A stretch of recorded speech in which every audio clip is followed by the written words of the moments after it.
Independent variable সেটা একটা নাও হতে পারে, সেটা অফেন টাইমস মোস্টলি আমরা দেখবো যে সেটা অনেক একাধিক হয়, ঠিক আছে, মানে ফিচার্স অনেক বেশি হতে পারে।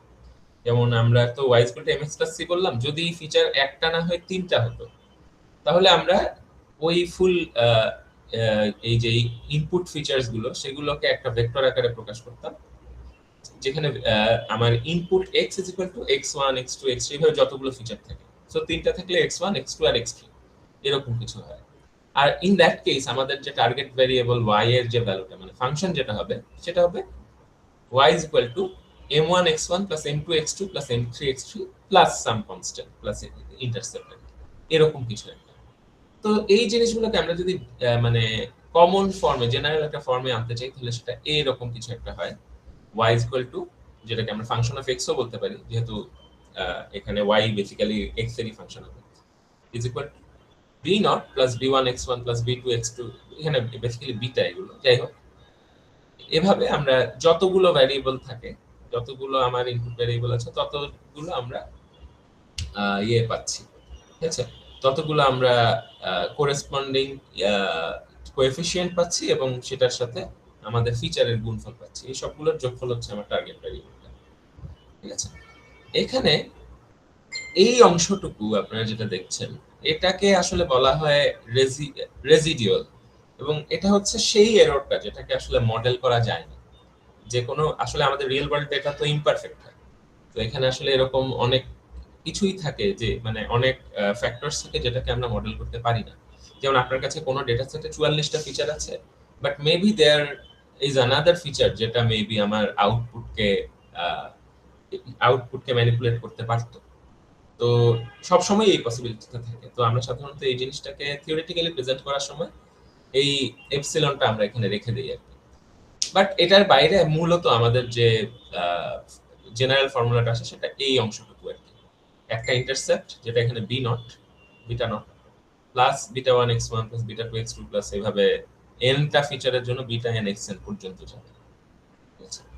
দ্বিতীয় যে জিনিসটা লাগে এটা হচ্ছে আমাদের মডেল পার্টটা। আমরা ইনপুটের সাথে আউটপুটের যে রিলেশনশিপটা সেটাকে ম্যাথমেটিক্যালি প্রেজেন্ট করতে চাচ্ছিলাম, সেটা আমরা এখানে করে ফেলেছি। লিনিয়ার রিগ্রেশনের ক্ষেত্রে খুবই সিম্পল একটা লিনিয়ার ইকুয়েশন আমরা পাচ্ছি। দ্বিতীয় যে জিনিসটা আমাদের লাগে সেটা হচ্ছে একটা লস ফাংশন। কারণ আপনাদেরকে যদি আমি আস্ক করি মেশিন লার্নিং এর সাথে ট্রেডিশনাল প্রোগ্রামিং এর পার্থক্য কি, আপনারা হয়তো বলতে পারবেন যে ট্রেডিশনাল প্রোগ্রামিং এ আমরা আসলে রুলটাকে মডেল করে দিই, প্রোগ্রাম করে দিই, ইনপুট দেই এবং সেই অনুযায়ী একটা আউটপুট আমরা পাই। মেশিন লার্নিং এর জিনিসটা কিছুটা উল্টো। এখানে আমরা আমাদের মেশিনকে ইনপুট দিয়ে দেই এবং করেসপন্ডিং আউটপুটস দিয়ে দিই, এবং ট্রেনিং এর সময় মেশিনের কাজ হচ্ছে ইনপুট এবং আউটপুটের মধ্যে একটা রিলেশনশিপ অ্যাজিউম করে সেই রিলেশনশিপটাকে যতটুকু সম্ভব পারফেক্ট করা, ঠিক আছে। মানে বেসিক্যালি মাঝখানে যে রুলটা আমরা ট্রেডিশনাল প্রোগ্রামিং এ নিজেরাই প্রোগ্রাম করে দিতাম, সেই রুলটাকে শেখা হচ্ছে মেশিন লার্নিং এর কাজ।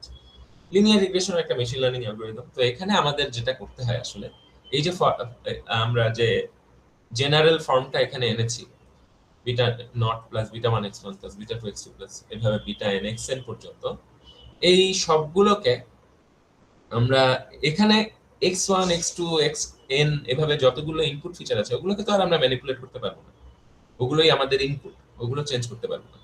তো আমরা যেটা করি সেটা হচ্ছে ওয়াই যাতে as close as possible to the reality হয়, সেজন্য আমাদেরকে এই যে কোএফিসিয়েন্ট গুলো এবং ইন্টারসেপ্ট যেটা এগুলোকে টিউন করতে হয়। এগুলোর বেস্ট ভ্যালুটা আমরা বের করতে চাই, যাতে যদি আমি এই ফাংশনটা ইন জেনারেল অ্যাপ্লাই করি তাহলে এমন একটা ওয়াই আসে যেটা রিয়েল লাইফে যে ওয়াই আসার কথা, রিয়েল লাইফে যে আউটপুটটা আসার কথা তার কাছাকাছি, ঠিক আছে। তো এই জিনিসটা করার জন্য আবার আমাদের লাগে হচ্ছে একটা লস ফাংশন। লস ফাংশন কি করবে? লস ফাংশন হচ্ছে বেসিক্যালি আমাদের মেশিন লার্নিং তো একটা ইটারেটিভ প্রসেস।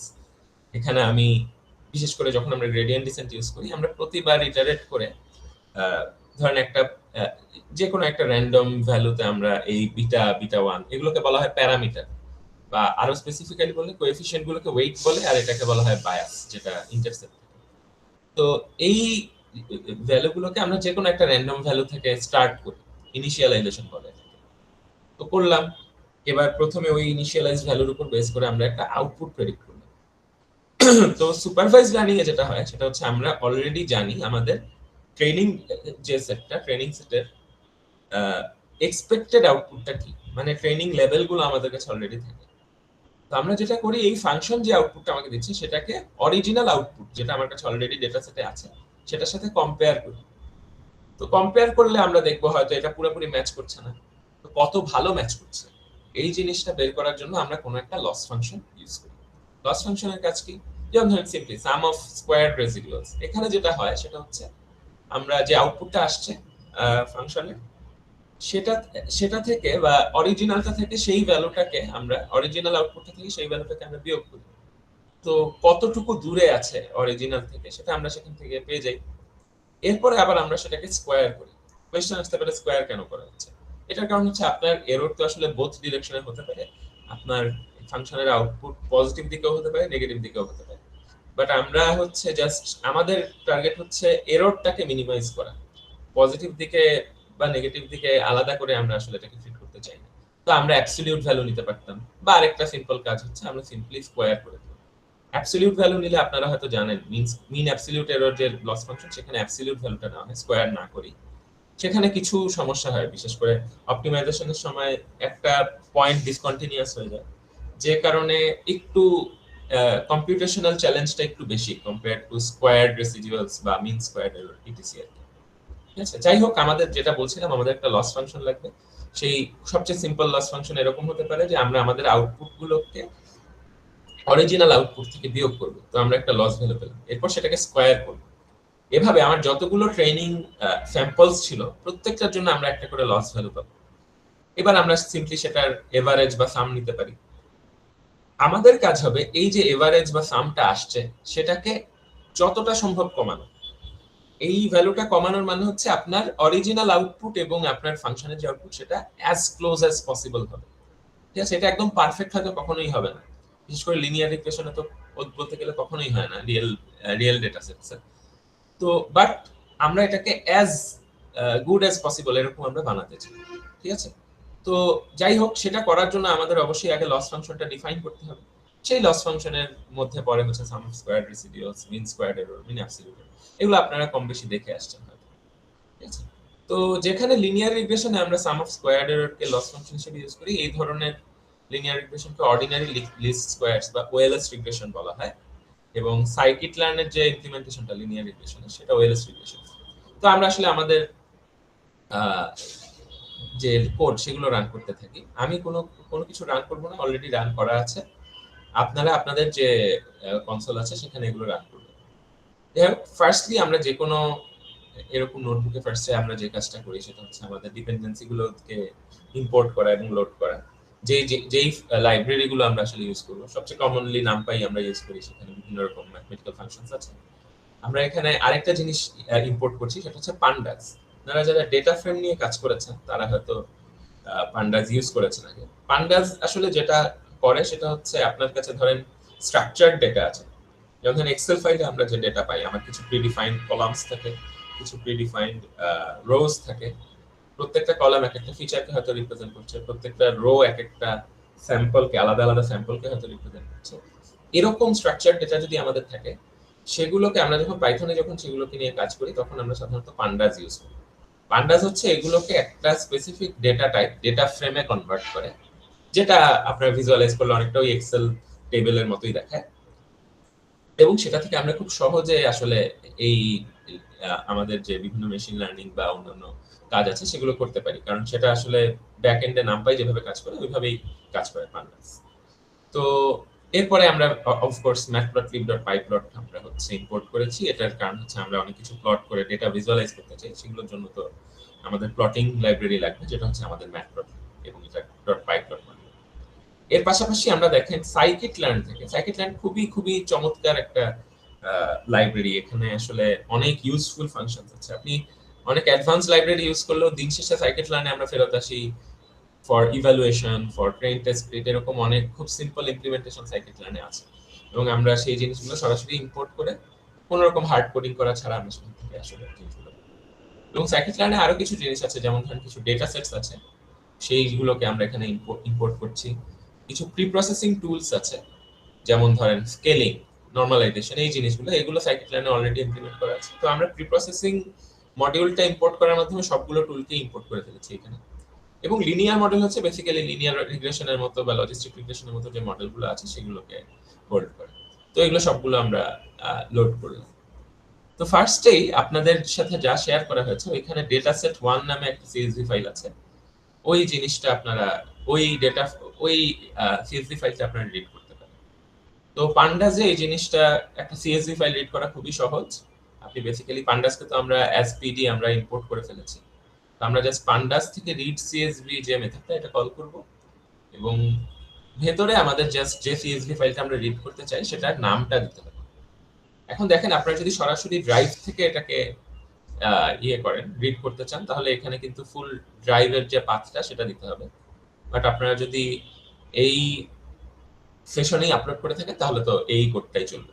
ঠিক আছে, আচ্ছা আমরা এটা রিড করলাম। এরপর আমরা ডেটা ফ্রেমের df.shape দিয়ে আমরা আসলে ডেটা ফ্রেমের শেপটাকে প্রিন্ট করতে পারি। শেপ মানে হচ্ছে সিম্পলি আমার ডেটা ফ্রেমে কয়টা কলাম আছে এবং কয়টা রো আছে। প্রথমে কয়টা রো আছে সেটা আসবে এবং এরপরে আসবে কয়টা কলাম আছে সেটা। তো আমরা এখানে দেখতে পাচ্ছি 100টা রো আছে এবং 2টা কলাম। এবং আপনি একটু চিন্তা করলেই বুঝবেন এই যে ডেটা সেটটাকে আমরা df.head দিয়ে df.head যদি আপনি কল করেন কোনো রকম ছাড়া, কোনো রকম ভ্যারিয়েবল পাস করা ছাড়া, প্যারামিটার পাস করা ছাড়া, তখন আপনারা দেখবেন যে প্রথম 5টা ভ্যালু আসলে প্রিন্ট করেছে। আর আপনি যদি নিজে এটাকে স্পেসিফাই করে দিতে চান যে কয়টা রোকে প্রিন্ট করবে তাহলে আপনি ভিতরে যতটা রো প্রিন্ট করাতে চান ততটা দিয়ে দিবেন। যেমন আমরা এখানে প্রথম 10টা রোকে প্রিন্ট করতে চাচ্ছি। হেড মানে হচ্ছে আমার ডেটা ফ্রেমের মাথায় বা একদম টপে যে রো গুলো আছে সেগুলোকে প্রিন্ট করে রাখি। তো আমি প্রথম 10টাকে প্রিন্ট করেছি। এগুলো দেখে আপনারা বুঝতেই পারছেন এখানে আসলে আমার একটা ইনপুট ভ্যারিয়েবল আছে যেটাকে x1 বলছি আমরা। x বললেও হতো বাট কনভেনশনটা ফলো করার জন্য আমরা এটাকে x1 বলছি এবং একটা আউটপুট ভ্যারিয়েবল আছে যেটাকে আমরা বলছি y। তো আপনারা হয়তো এতক্ষণে বুঝে গেছেন আমাদের টাস্কটা কি। আমরা বেসিক্যালি x এর ভ্যালু থেকে y কে প্রেডিক্ট করার চেষ্টা করি। And this is the simplest form আর কি, যেখানে আমরা একদম সিম্পল লিনিয়ার রিগ্রেশন যেখানে মাত্র একটা ভ্যারিয়েবল আছে। টিপিক্যালি আমরা হয়তো এটার জন্য মেশিন লার্নিং ইউজও করব না, বাট ফর ডেমনস্ট্রেশন পারপাসেস আমরা এটা করতে পারি। যাই হোক, এখানে আমাদের বুঝতেই পারছেন 100টা স্যাম্পল আছে ডেটা সেটে এবং আমাদের ডেটা সেটে 2টা কলাম আছে যার মধ্যে একটা কলাম হচ্ছে ইনপুট ফিচার আর একটা কলাম হচ্ছে আউটপুট লেভেল সেটা। তো এখানে আমরা একটা কাজ করতে পারি, যে কোনো এই ধরনের এই মেশিন লার্নিং প্রজেক্টে আপনারা শুরুতে যেটা আসলে করলে ভালো সেটা হচ্ছে ডেটাকে একটু ভিজুয়ালাইজ করা, ডেটাকে একটু অবজার্ভ করা যে ডেটা আসলে কেমন। কারণ ওইটার উপর বেস করেই আপনি হয়তো আপনার মেশিন লার্নিং মডেলটা সিলেক্ট করবেন। আপনার আদৌ যেটা আপনি ইউজ করার চিন্তা করছেন সেটা কাজ করবে কিনা এটা আপনি বুঝতে পারবেন। ঠিক আছে, তো ওই জিনিসটা এখানে করা হয়েছে। খেয়াল করে দেখেন, আমরা প্রথমত x হিসেবে নিয়েছি হচ্ছে ডেটা ফ্রেমের x1 কলামটাকে এবং সেটার ভ্যালুজ গুলোকে আমরা নিয়েছি, ইন্ডেক্স গুলোকে নিয়ে নেই আর কি, আমরা ভ্যালু গুলোকে নিয়েছি। দেন আমরা ওইগুলোকে ওইটার এই x এর যে শেপটা সেটাকে আমরা প্রিন্ট করেছি। তো বুঝতেই পারছেন x হচ্ছে আমার এখানে প্রথম কলামটা। তো আমি যদি y কে ইগনোর করে শুধু এই প্রথম কলামটা নিই তাহলে এটার শেপ হবে 100টা ইনপুটের যে অ্যারের মতো বা 100টা ইনপুটের যে টেন্সরটা সেটা আসবে। তো এটার শেপ স্বাভাবিকভাবেই আসছে 101। সিমিলারলি আপনি যদি y এর শেপটাও করেন তাও আসলে সেম জিনিসই আসবে। ঠিক আছে, এই দুইটা এই দুইটা একটু ডিফারেন্ট ভাবে আসছে আপনারা দেখছেন। এটা জাস্ট যেভাবে এই আমাদের যে dfy এর আমরা যে এখানে একটু খেয়াল করে দেখেন, আমরা এখানে ডাবল ব্র্যাকেট ইউজ করেছি। ডাবল ব্র্যাকেট ইউজ করার মাধ্যমে আমরা আসলে ডিফাইন করেছি যে এটা একটা 2D অ্যারে। এই কারণে আমাদের এখানে সেকেন্ড একটা ডিমেনশন আমরা এখানে পেয়েছি। এখানে আবার আমরা একটা থার্ড ব্র্যাকেট ইউজ করেছি। তো এখানে 2টা থার্ড ব্র্যাকেট ছিল, এখানে একটা আছে। সো এই কারণে আমরা এখানে আবার সেকেন্ড ডিমেনশনটা পাইনি। দুইটাই কাজ করবে, কোনো সমস্যা নেই, জাস্ট ডেমনস্ট্রেশনের জন্য দেখানো হয়েছে। ঠিক আছে, যাই হোক, আমরা এখন এই x আর y কে প্লট করতে চাই একে অপরের এগেইনস্টে। সেই প্লটটা আমরা সিম্পলি একটা স্ক্যাটার প্লটে আমরা x অ্যাক্সিস বরাবর যে ডেটাটা সেটা এখানে পাস করেছি, y অ্যাক্সিস বরাবরটাকেও পাস করেছি এবং গ্রিডগুলোকে আমরা অন রেখেছি যাতে ভালো মতো বোঝা যায় স্কেলটা। তো এখানে আপনারা দেখতে পাচ্ছেন মোটামুটি যে রিলেশনশিপটা, এটা দেখলেই আমরা বুঝতে পারছি এটা মোটামুটি লিনিয়ার।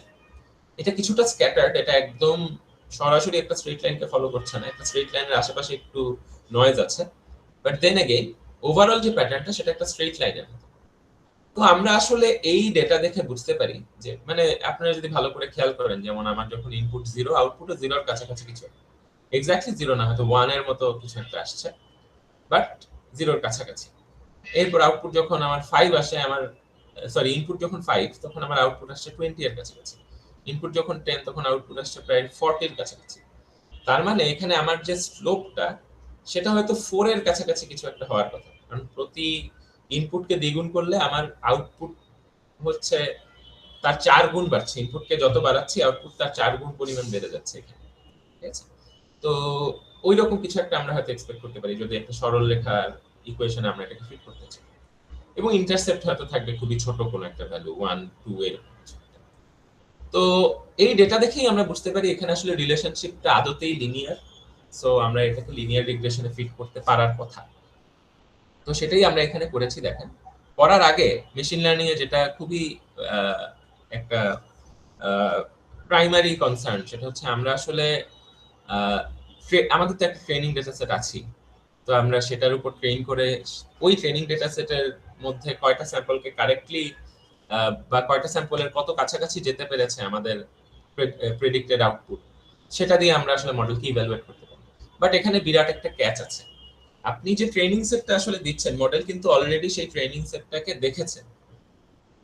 তো মডেল অনেক সময় যেটা করে, বিশেষ করে কমপ্লেক্স মডেলগুলো, লিনিয়ার রিগ্রেশন এটা সাধারণত হয় না খুব একটা, বাট কমপ্লেক্স মডেলগুলোতে যেটা দেখা যায় এগুলো খুবই পাওয়ারফুল হয় এবং এগুলো আসলে ওই ডেটা পয়েন্টগুলোকে টেকনিক্যালি মুখস্থ করে ফেলে, ঠিক আছে? এগুলো নয়েজ শুদ্ধ আসলে এগুলোকে মডেল করে ফেলে। তখন আসলে যেটা হয় যে ছোটখাটো যে ভ্যারিয়েশন গুলো ট্রেনিং সেটে ছিল সেগুলো তো রিয়েল ওয়ার্ল্ড ডেটা সেটে এক্স্যাক্টলি সেই ভ্যারিয়েশনস নাও থাকতে পারে। তো আমি যখন আমার ট্রেন মডেলটাকে রিয়েল লাইফ ডেটা সেটে ট্রেন করতে যাই তখন দেখা যায় সেটা আসলে খুব একটা ভালো কাজ করে না, ঠিক আছে?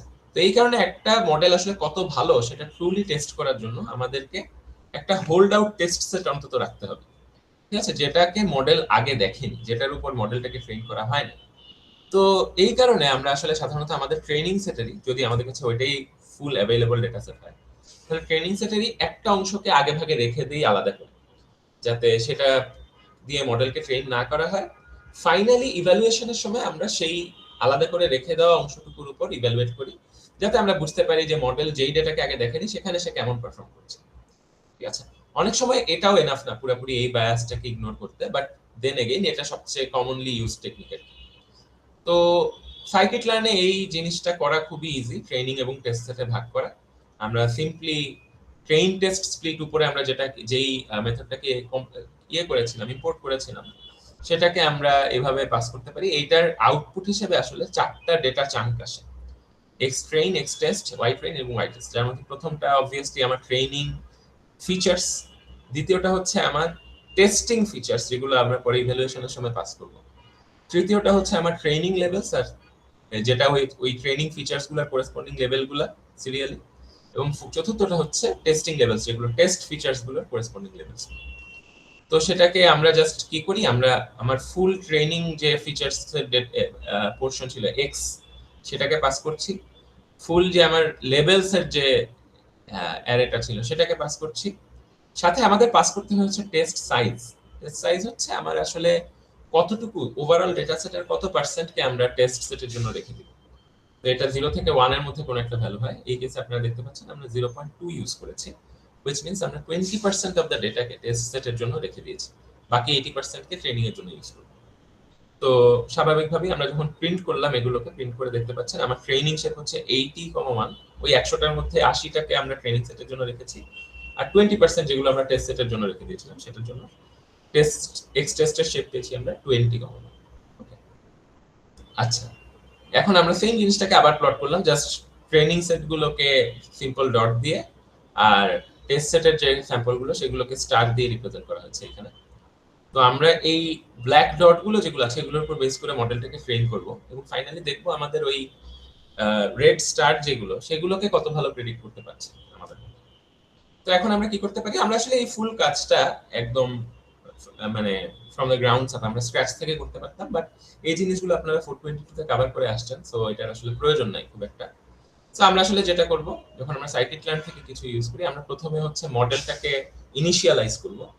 তো লিনিয়ার মডেলস যে ফ্যামিলি আছে তার মধ্যে লিনিয়ার রিগ্রেশন খুবই সিম্পল একটা মডেল, এটা অলরেডি সেখানে আছে। লিনিয়ার রিগ্রেশন হচ্ছে উপরে আমরা যে লিনিয়ার রিগ্রেশনের যে ফর্মুলা দেখে আসলাম সেটাই basically with OLS loss, with SSR loss, sum of residual errors.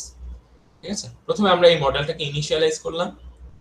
এখন আমার কোডে আমরা আসলে জানি যে এই মডেলটা আসলে কিভাবে কাজ করবে। আর এরপরে আমাদের আচ্ছা একটু দাঁড়ান,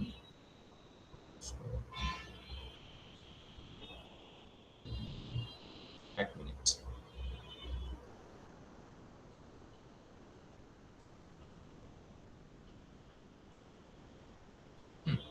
তো যেখানে ছিলাম আমরা উপরে লিনিয়ার রিগ্রেশনের যে বেসিক আইডিয়াটা সেটা আমরা দেখে এসেছি। তো এই জায়গা থেকে আমরা আসলে বেসিক্যালি লিনিয়ার রিগ্রেশন একটা মডেল আমরা আসলে কিভাবে ট্রেন করব, কিভাবে ডিফাইন করব, কিভাবে আমরা সেটাকে ইনিশিয়ালাইজ করব, কিভাবে ট্রেন করব, সেগুলো আমরা দেখব। তো এখানে আমরা যেটা করছি, ফার্স্ট লাইনে আমরা বেসিক্যালি ওই মডেলটাকে কল করছি। অলরেডি সাইকিট-লার্ন এর যে লিনিয়ার মডেলস ফ্যামিলিজ আছে তার মধ্যে থেকে লিনিয়ার রিগ্রেশনকে আমি নিয়ে আসছি, এবং এটা হচ্ছে বেসিক্যালি ওই আমরা উপরে যে আমাদের লিনিয়ার রিগ্রেশন যে মডেলটা আমরা দেখে আসছি এটাকে ইমপ্লিমেন্ট করা হয়েছে উইথ সাম অফ স্কয়ার রেসিডুয়ালস এর লস ফাংশন। ঠিক আছে, এটাকেই ওএলএস রিগ্রেশন বলা হয়। তো এরপর সেকেন্ড লাইনে আমরা আসলে যেটা করছি, আমার মডেল তো ডিফাইন করা হয়ে গেল, এবার মডেলটাকে ট্রেন করা। মডেলটাকে, কারণ এটা তো একটা মেশিন লার্নিং মডেল, এখানে তো অবভিয়াসলি আমার একটা ট্রেনিং ডেটা তাকে দিতে হবে, এবং করেসপন্ডিং সুপারভাইজড লার্নিং যেহেতু, এখানে আমাকে করেসপন্ডিং লেভেলস গুলোও দিতে হবে। তো সেগুলা দিলে মডেলটা নিজে থেকেই ফলোইং সাম প্রসেস, যেটাকে আপনারা আসলে লার্নিং অ্যালগরিদমও পড়ে আসছেন হয়তো আগে, যেটাকে আমরা গ্রেডিয়েন্ট ডিসেন্ট বলি, বা লিনিয়ার রিগ্রেশনের ক্ষেত্রে আমরা আসলে গ্রেডিয়েন্ট ডিসেন্ট না ইউজ করে সরাসরি আমরা যে মেট্রিক্স সলভার সেটাই ইউজ করতে পারি। ঠিক আছে, তো বাট দ্য আইডিয়া ইজ আমরা আসলে বেস্ট পসিবল ফিটটা বের করব, যেটা আমার ওই লস ফাংশন যেটাকে আমরা ডিফাইন করেছি, সাম অফ স্কয়ার রেসিডুয়ালস, সেটাকে মিনিমাইজ করে ফর দ্য ট্রেনিং সেট। তো সেটার জন্য তো আমাকে ডেটাটা পাস করতে হয়। তো এই মডেল ডট ফিট এক্সট্রেন কমা ওয়াই ট্রেন, এই লাইনটার মধ্যে দিয়ে আমরা আসলে ওই ডেটাটাকে পাস করেছি। এক্সট্রেন আপনারা উপরে দেখে আসছেন, এক্সট্রেনে এখানে আমরা আমাদের অরিজিনাল যে ডেটা সেট সেটার 80% কে আমরা ট্রেনিং ডেটা সেট হিসেবে সেট করেছিলাম, সেই ফিচার্স গুলোকে আমরা পাস করলাম এখানে, এবং সিমিলারলি আমরা এদের করেসপন্ডিং লেভেলগুলোকে ওয়াই ট্রেনে রেখেছিলাম, সেই লেভেলগুলোকেও পাস করলাম। এবার আমাদের মডেলের ভেতরেই আসলে ইউজিং সাম প্রসেস আমরা আসলে এই ডেটাটাকে ফিট করব।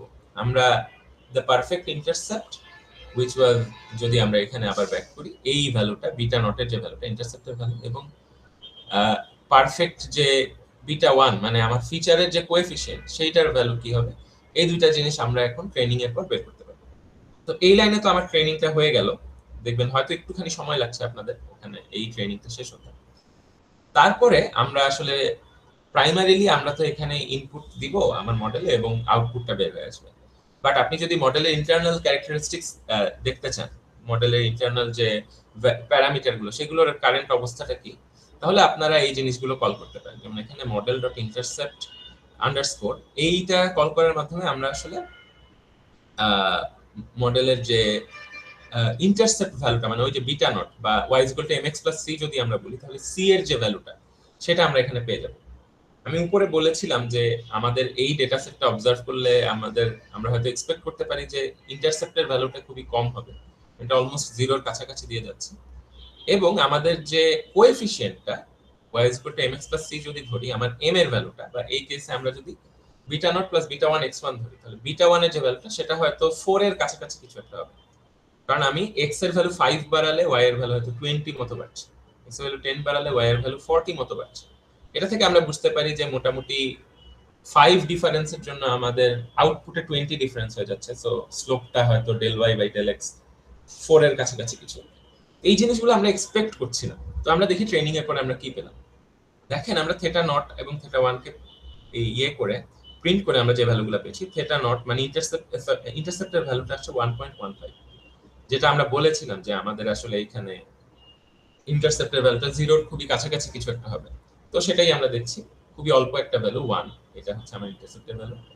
আর এখানে দেখেন মডেল ডট কোএফ দিয়ে আমরা আসলে যে আউটপুটটা পাবো এটা হচ্ছে বেসিক্যালি যতগুলো কোএফিসিয়েন্ট ছিল, যতগুলো প্যারামিটারস ছিল অ্যাপার্ট ফ্রম দ্য ইন্টারসেপ্ট, সবগুলোকে একটা ভেক্টর আকারে আপনাকে দেওয়া হবে।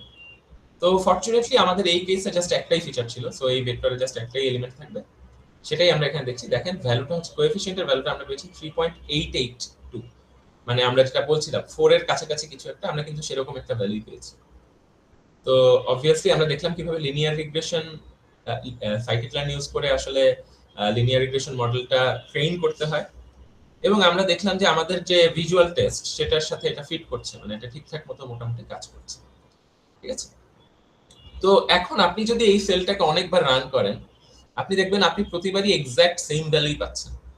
এখন this is a bit counter intuitive, কারণ টিপিক্যালি আহ, আমরা যে ধরনের মেশিন লার্নিং মডেলগুলো ইউজ করি সেগুলোতে ইনিশিয়ালাইজেশন এবং মাঝখানের বিভিন্ন র্যান্ডমাইজেশনের কারণে আমরা এক একবার রান দিলে এক এক রকম রেজাল্ট পেতে পারি এবং এক এক রকম প্যারামিটার ভ্যালুও পেতে পারি। কিন্তু সাইকিট লার্নে আপনি যখন লিনিয়ার রিগ্রেশন ইউজ করছেন তখন আসলে সাইকিট লার্ন সাধারণত একটা ম্যাট্রিক্স সলভার ইউজ করে।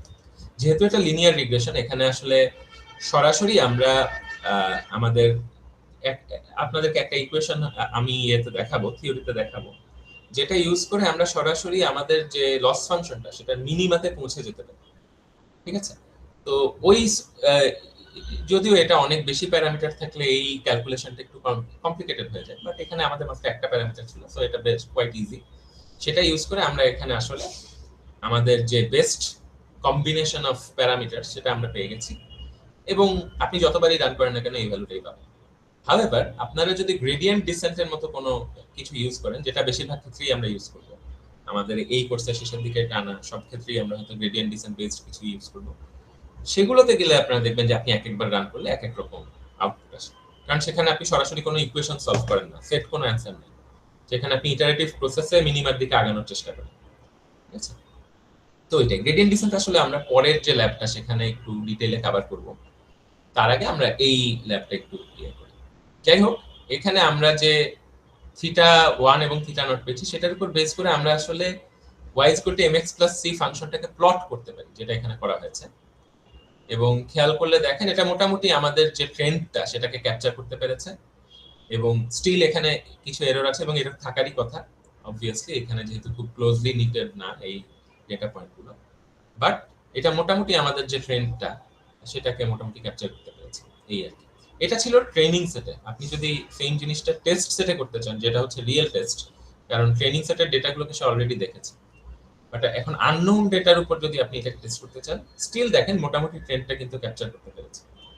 ঠিক আছে, তো আমরা এই যে লস গুলো আমাদের ছিল, আমরা এই কেসে মিন স্কোয়ার্ড এরর ইউজ করে লস গুলোকে আমরা কিন্তু এখানে খেয়াল করে দেখেন আমরা অপটিমাইজ করেছিলাম এসএসআর লস ইউজ করে, সাম অফ স্কোয়ার্ড রেসিডুয়ালস, বাট আমরা এখানে আপাতত প্লট করছি মিন স্কোয়ার্ড এরর।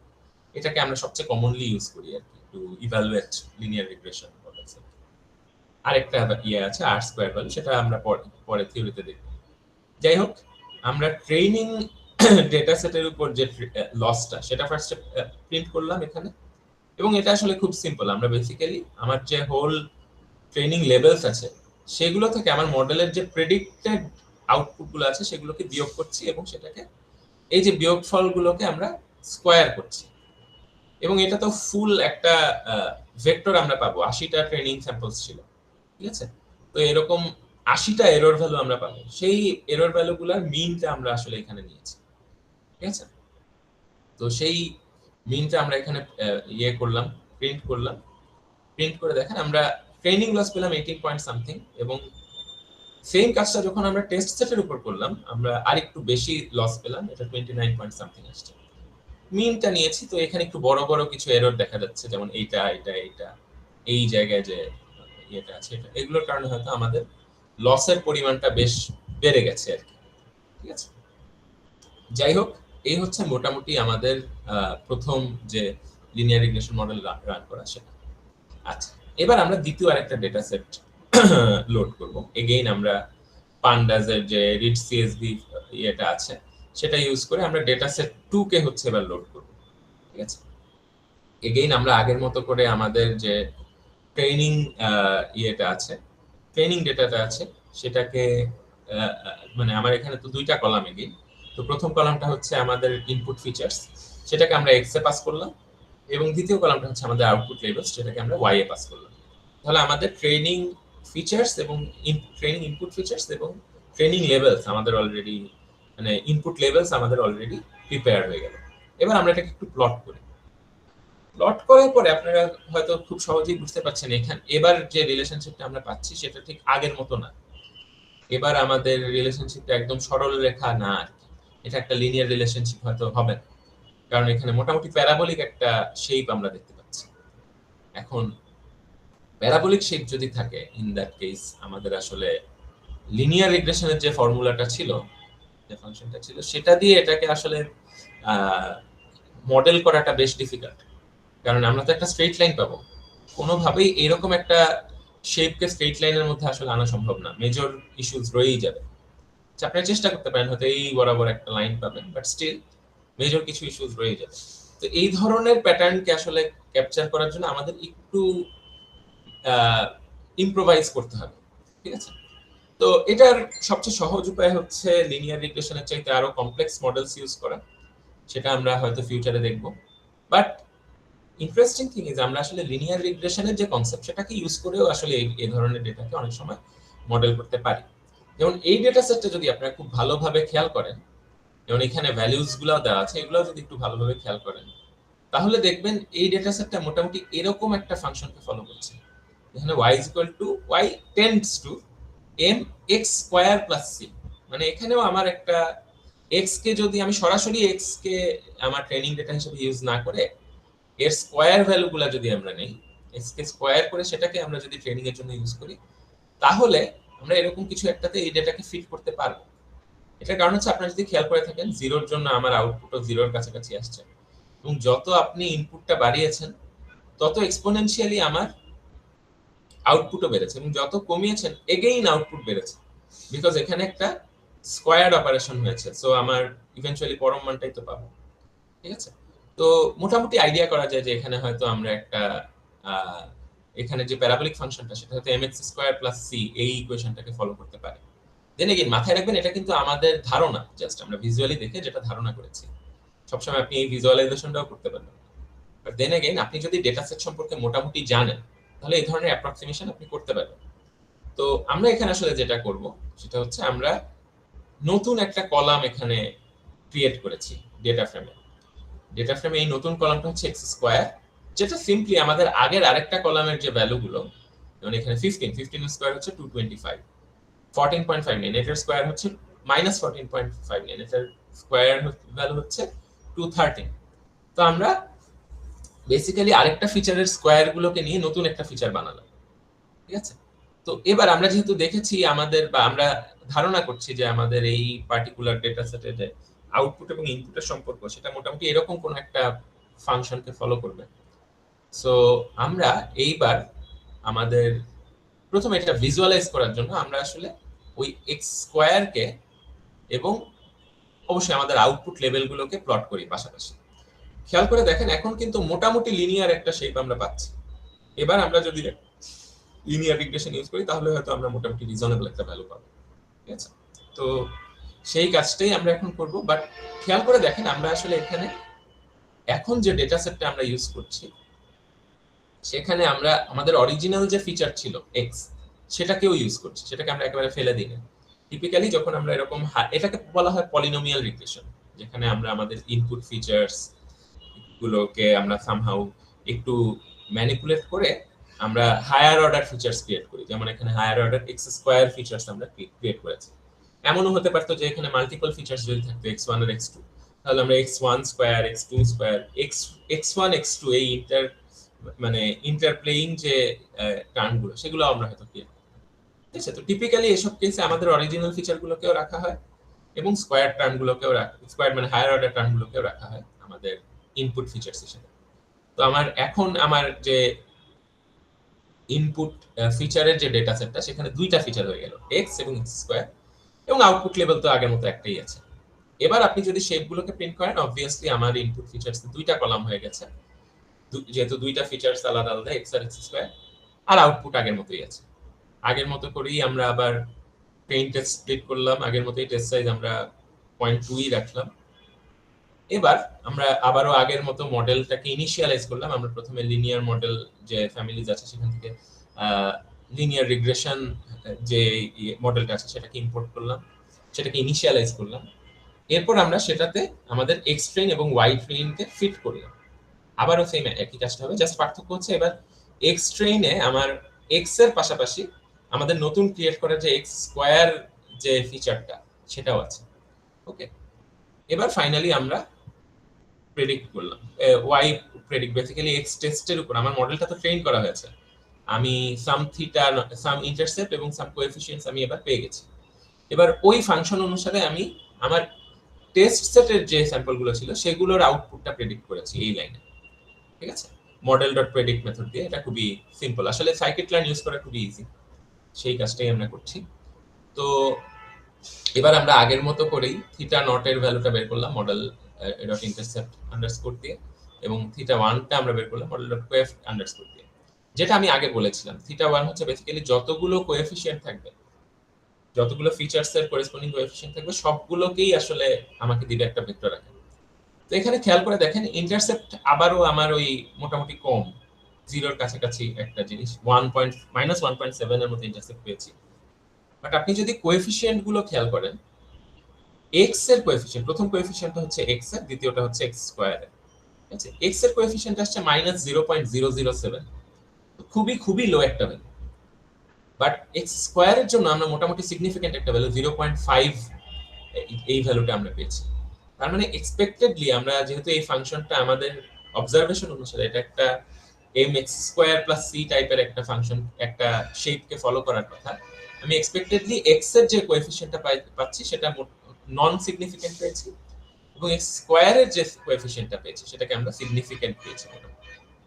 এবং আমরা যদি এখন এইটার উপর বেস করে এই মডেলটাকে করি, আমরা যদি এটাকে প্লট করি, আমাদের যে রিগ্রেশন লাইনটা আমরা পাবো সেটাকে আমরা যদি প্লট করি, খেয়াল করে দেখেন আমরা কিন্তু মোটামুটি যে ট্রেন্ডটা সেটাকে আমরা ক্যাপচার করতে পেরেছি। এটা একটু নন লিনিয়ার বা মোর কমপ্লেক্স হওয়ার পরেও, এবং একমাত্র যে কাজটা আমাদেরকে করতে হচ্ছে সেটা হচ্ছে কাইন্ড অফ একটা ফিচার ইঞ্জিনিয়ারিং, এখানে আমরা একটা হায়ার অর্ডার টার্ম নিয়ে এসেছি। ঠিক আছে, আর টেস্ট সেটের জন্য আমরা সিমিলারলি কাজটা করলাম, এবং এগেইন আমাদের মোটামুটি টেস্ট সেটেও পারফরমেন্সটা ভালো, কারণ ট্রেন্ডটা ক্যাপচার করতে পেরেছে। এখন আমরা যদি এই লস গুলোকে প্রিন্ট করি তাহলে মোটামুটি একটু অ্যাবসার্ড কিছু ভ্যালুজ আসছে, হয়তো বিশেষ করে এই ভ্যালুটার জন্য অনেক বেশি বেড়ে গেছে এটা। বাট এই আর কি, মোটামুটি আমাদের আসলে ট্রেনিং লস এবং টেস্টিং লস এই জিনিসগুলো আমরা এখানে দেখলাম। অ্যাজ ইউজুয়াল আমাদের ট্রেনিং লস থেকে টেস্টিং লসটা আসলে বেশি আসছে আর কি। আচ্ছা, যাই হোক, এবার আমরা এগুলো ছিল মোটামুটি আমাদের এতক্ষণ পর্যন্ত আমরা যা দেখলাম, এগুলো ছিল কম বেশি আমাদের যে ডেটা সেট 1 আর ডেটা সেট 2 নিয়ে আমরা যে কাজ করেছি, এগুলো আসলে সিনথেটিক ডেটা সেট, এগুলো রিয়েল লাইফ ডেটা সেটকে ওভাবে রিপ্রেজেন্ট করে না। তো আমরা কিছু রিয়েল লাইফ ডেটা সেট নিয়ে কাজ করি। ফার্স্ট যে ডেটা সেটটা আমরা দেখবো এটা হচ্ছে বোস্টন ডেটা সেট। এই বোস্টন ডেটা সেটে আসলে আমাদের মোটামুটি 13-14টার মতো ফিচার্স আছে। এখন এখানে দুই ধরনের টাস্ক আসলে আমরা পারফর্ম করতে পারি এই ডেটা সেট ইউজ করে। একটা ছিল হচ্ছে যেটা ক্লাসে প্রায় সময় আমরা দেখাই, যে ধরনের টাস্কের এক্সাম্পল আমরা দিই, সেটা হচ্ছে কোন একটা অ্যাপার্টমেন্ট বা কোন একটা বাসার যে প্রাইসটা বা যে রেন্টটা সেটা আমরা অনেক সময় প্রেডিক্ট করতে চাই। এই কেসে ওই median value of A home হচ্ছে প্রেডিক্ট করতে হবে আমাদেরকে। এবং আপনারা যদি খেয়াল করে দেখেন এখানে 14টা অ্যাট্রিবিউট আছে এই ডেটা সেটে। 14টা অ্যাট্রিবিউট মানে 14টা কলাম। এখানে খেয়াল করে দেখেন 14টা কলাম আমরা পাবো ইভেন্চুয়ালি। হ্যাঁ, এই যে 14টা কলাম আমরা পাচ্ছি। 14টা কলাম প্রত্যেকটা এক একটা ফিচারকে রিপ্রেজেন্ট করে। তো এগুলোর মধ্যে একটা কলাম হচ্ছে এই যে লাস্টের কলামটা, median value of the owner occupied homes. তো এইটাকেই আমাদের প্রেডিক্ট করতে হবে। তো বুঝতেই পারছেন এটা আমাদের টার্গেট লেভেল, এই পার্টিকুলার কলামটা। বাকি যে 13টা লেভেল আছে সেগুলো হচ্ছে আমাদের ফিচার, ইনপুট ফিচার্স হিসেবে কাজ করবে। এখানে আবার আরেকটা টাস্ক করা যায়, যেটা হচ্ছে এই যে 5 নম্বর যে লেভেলটা, নক্স নাইট্রিক অক্সাইডের কনসেন্ট্রেশন, এটাকে প্রেডিক্ট করার চেষ্টা করা যেতে পারে। ঠিক আছে, তো এটাও করা যায়, বাট আমাদের আজকের এক্সাম্পলের জন্য আমরা মেইনলি লাস্টের যে প্রাইসের যে টাস্কটা সেটাকেই পারফর্ম করব। ওকে, আচ্ছা, তো প্রথমে আমরা হচ্ছে এই বোস্টন ডেটা সেটটাকে ইম্পোর্ট করা লোড করার চেষ্টা করি। তো আপনারা এখানে একটা কমেন্টেড আউট একটা সেল দেখবেন যেখানে আমরা scikit-learn ডেটা সেটস যে মডিউলটা আমরা ইম্পোর্ট করেছি সেখান থেকে load Boston basically Boston data সেটটাকে ইম্পোর্ট করার কথা ছিল, ঠিক আছে? সেটাকে আমরা ইম্পোর্ট করেছি এবং সেই ডেটাটাকে আমরা লোড করার চেষ্টা করেছি। এখন ঘাপলা হচ্ছে আপনারা যদি এটা রান দেন আসলে এখন এরর আসবে, কারণ scikit-learn রিসেন্টলি এই ডেটা সেটটাকে রিমুভ করে দিয়েছে ফর এথিক্যাল বায়াস। এখানে কিছু ইস্যুস আছে। Ethical bias is a very very important issue machine learning এ। এখানে আপনার অনেক ডেটা সেটে আসলে সব ধরনের জাতি গোষ্ঠী এথনিসিটিকে প্রপারলি রিপ্রেজেন্ট করা হয় না, জেন্ডার বেসড বায়াস থাকে অনেক সময়। খুব ক্লাসিক একটা এক্সাম্পল হচ্ছে ধরেন আপনি একটা মানুষের বিভিন্ন ফিচার এবং তার ফেসিয়াল যে তার যে ইমেজ আছে সেই ইমেজ থেকে আপনি প্রেডিক্ট করতে চাচ্ছেন যে ওই পার্টিকুলার পার্সনটা আসলে বিভিন্ন ফিচার আছে সাথে তার ইমেজও আছে আপনার কাছে। তো আপনি এগুলো থেকে হয়তো প্রেডিক্ট করতে চাচ্ছেন ওই পার্টিকুলার পার্সনটা ক্রাইমের সাথে জড়িত থাকার পসিবিলিটি কতটুকু। তো দেখা যায় আমাদের অতীতে বিভিন্ন ডেটা সেট এরকম আসছে যেগুলো এইভাবেই মানে ডেটা সেট গুলোই ইনহেরেন্টলি এমন ভাবে বায়াস যে কেউ কোন একটা পার্সনকে যদি দেখা যায় সে ব্ল্যাক, তাহলে অলমোস্ট অল দ্য টাইম আমাদের যে মডেলগুলো সেগুলো প্রেডিক্ট করে যে সে একজন ক্রিমিনাল হবে, ইভেন তার যদি প্রিভিয়াস ক্রাইম হিস্ট্রি নাও থাকে তবুও। আর অন্যদিকে যদি একজন পার্সন হোয়াইট হয় তার প্রিভিয়াস ক্রাইম হিস্ট্রি থাকার পরেও অনেক সময় সে তাদেরকে ক্রিমিনাল হওয়ার সম্ভাবনা কম এরকম প্রেডিক্ট করে থাকে। তো এগুলো হচ্ছে ডেটা সেটের ইনহেরেন্ট বায়াসের কারণে হয়। এমন ভাবে আমি স্যাম্পল কালেক্ট করেছি যেখানে আসলে জাস্ট ব্ল্যাক ক্রিমিনালদেরকেই আমার স্থান দেওয়া হয়েছে। তো আনরিলেটেড একটা ফেনোমেনাকে ক্যাপচার করে ফেলে আমাদের মডেল। তো এই ধরনের কন্ডিশনের কথা, এই ধরনের কনসার্নের কথা কেন বললাম, এটা আসলে খুবই ইম্পর্টেন্ট। এই জিনিসটা আপনাদেরকে আসলে একটু যখন মেশিন লার্নিং এর কাজ করবেন বায়াসের জিনিসটা মাথায় রেখে কাজ করাটা ভালো। এটা একটা রিসার্চ এরিয়াও, ডোমেইনও রিসেন্টলি খুবই এটা নিয়ে কাজকর্ম হচ্ছে, যদিও ট্রাম্প এসে কাইন্ড অফ এই রিলেটেড যে রিসার্চ গুলো সেগুলোর ফান্ডিং অনেক কমিয়ে দিয়েছে। হোয়াট এভার, এই পার্টিকুলার ডেটা সেটে এরকম ইস্যুস ছিল যে কারণে এটাকে scikit-learn আসলে রিমুভ করে দিয়েছে। হাউএভার আমরা স্টিল এটাকে আমাদের কাজে যেহেতু আসলে আমরা জাস্ট ডেটা সেটের যে হাউসের প্রাইসটাকেই আমরা প্রেডিক্ট করতে চাচ্ছি, তো এখানে এবং আমরা খুব একটা ভ্যারিয়েবল গুলোর ডিপে হয়তো যাব না, এই কারণে আমরা সরাসরি যে ডেটা সেটটা আছে ভার্সনটা আছে সেইটা আমরা এখানে ইউজ করে ফেলছি, ঠিক আছে? তো সেটার জন্য আমরা আসলে এই ডেটা সেটের যে ইউআরএল লিঙ্কটা সেটা আমরা ইউজ করব। এবং ডেটা সেটটা যদি আপনারা যদি এই লিঙ্কে যান তাহলে আসলে বুঝবেন এখানে প্রথম যে 22টা লাইন আছে সেখানে বেসিক্যালি ডেটা সেটের কিছু ইনফরমেশন দেওয়া আছে, ঠিক আছে? এগুলো কিন্তু ডেটা সেটের পার্ট না। এরপর যে ইয়েগুলো শুরু হয়েছে সেখানে আবার ডেটা সেটের প্রত্যেকটা স্যাম্পল 2টা লাইনে বিভক্ত হয়ে তার যে 14টা অ্যাট্রিবিউট ছিল ইনক্লুডিং আমাদের ফাইনাল মিডিয়ান ভ্যালু মানে প্রাইসটা, সেটা সহ আমাদের 14টা অ্যাট্রিবিউট ছিল, সবগুলোকে এভাবে প্রত্যেকটা ইন্ডিভিজুয়াল স্যাম্পলের জন্য এভাবে 2 লাইন করে অ্যালট করা হয়েছে। এখন টিপিক্যালি আপনারা যে ভালো ডেটা সেটগুলো দেখবো ওখানে আসলে একটা পার্টিকুলার লাইন একটা পার্টিকুলার স্যাম্পলকে রিপ্রেজেন্ট করে, তো ওগুলো আসলে প্রি প্রসেস করা ইজি হয়। এই ডেটা সেটে এই কাজটা করে একটু ঝামেলা ক্রিয়েট করেছে, বাট সেটাকে আমরা অ্যাড্রেস করছি। দেখো এখানে প্রত্যেকটা 2 লাইন করে পরপর 2টা লাইন, একটু শেপ দেখলেই আপনারা বুঝবেন প্রথমটাতে 11টা ফিচার, দ্বিতীয়টাতে 3টা করে ফিচার। এই প্রত্যেকটা 2টা করে লাইন একটা স্যাম্পলকে রিপ্রেজেন্ট করে যেখানে তার বিভিন্ন রকম ভ্যারিয়েবলস আছে। প্রথম ভ্যালুটা যেমন এখানে হচ্ছে per capita crime rate by town, তো প্রথম স্যাম্পলের জন্য সেটা ছিল 0.0062, দ্বিতীয়টার জন্য 0. আরেকটু কম 0.02731, এরকম আর কি। এরকম করে আমাদের আরো অনেকগুলা ইয়ে আছে, ফিচার্স আছে। যেমন ধরেন আমাদের যে 10th ফিচারটা, এই পার্টিকুলার ফিচারটা, এই 10th ফিচারটা হচ্ছে আমার full value property tax rate over $10,000। তো ওই পার্টিকুলার লোকেশনে ওই পার্টিকুলার প্রপার্টির উপর যে ট্যাক্স রেট সেটা এখানে দেওয়া আছে। বুঝতেই পারছেন এটা ইম্পর্টেন্ট হওয়ার কথা, কারণ আমার যে ইয়েটা আমি যে হাউসটা আমি হয়তো কিনবো সেটার প্রাইসের উপর তো সেই এরিয়ার যে ট্যাক্স রেট এই জিনিসগুলোর একটা ইম্প্যাক্ট থাকার কথা, ঠিক আছে? তো এখানে দেখছেন প্রথম কেসে এটা হয়তো ট্যাক্স রেটটা একটু বেশি ছিল, দ্বিতীয় এবং তৃতীয় কেসে আরেকটু কম, শেষের 3টা কেসে আরো একটু কম, এরকম। সেভাবে বিভিন্ন ফিচার্স এখানে আছে এবং প্রত্যেকটা 2টা করে লাইন আমার একটা স্যাম্পলকে রিপ্রেজেন্ট করে। তো আমরা যেটা করব, আমরা প্রথমে অ্যাজ ইউজুয়াল এগুলো অলরেডি ইম্পোর্ট করা আছে আমাদের, আমরা ওই ডেটা ইউআরএলটা থেকে সরাসরি র ডেটা ফ্রেমটাকে আমরা রিড করতে পারি, সেই একই ফাংশন।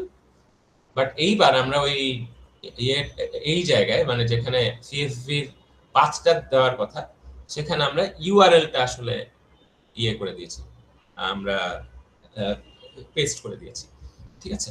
এবং এখানে আরেকটা জিনিস খেয়াল করেন, এখানে সেপারেটর যেটা, সেটা হচ্ছে আমার ওই যে প্রত্যেকটা রো পরপর যে আছে, কমা নরমালি কিন্তু আমার একটা সিএসভি ফাইলে আমার যে পাশাপাশি কলামগুলো আছে সেগুলো কিন্তু কমা দিয়ে সেপারেটেড, তো এটাই হচ্ছে ডিফল্ট। বাট এই কেসে কমা দিয়ে সেপারেটেড না, তো এই কারণে আমাদেরকে এখানে যেটা দিয়ে সেপারেটেড সেই জিনিসটাকে আলাদা করে ডিক্লেয়ার করে দিতে হয়েছে, ঠিক আছে।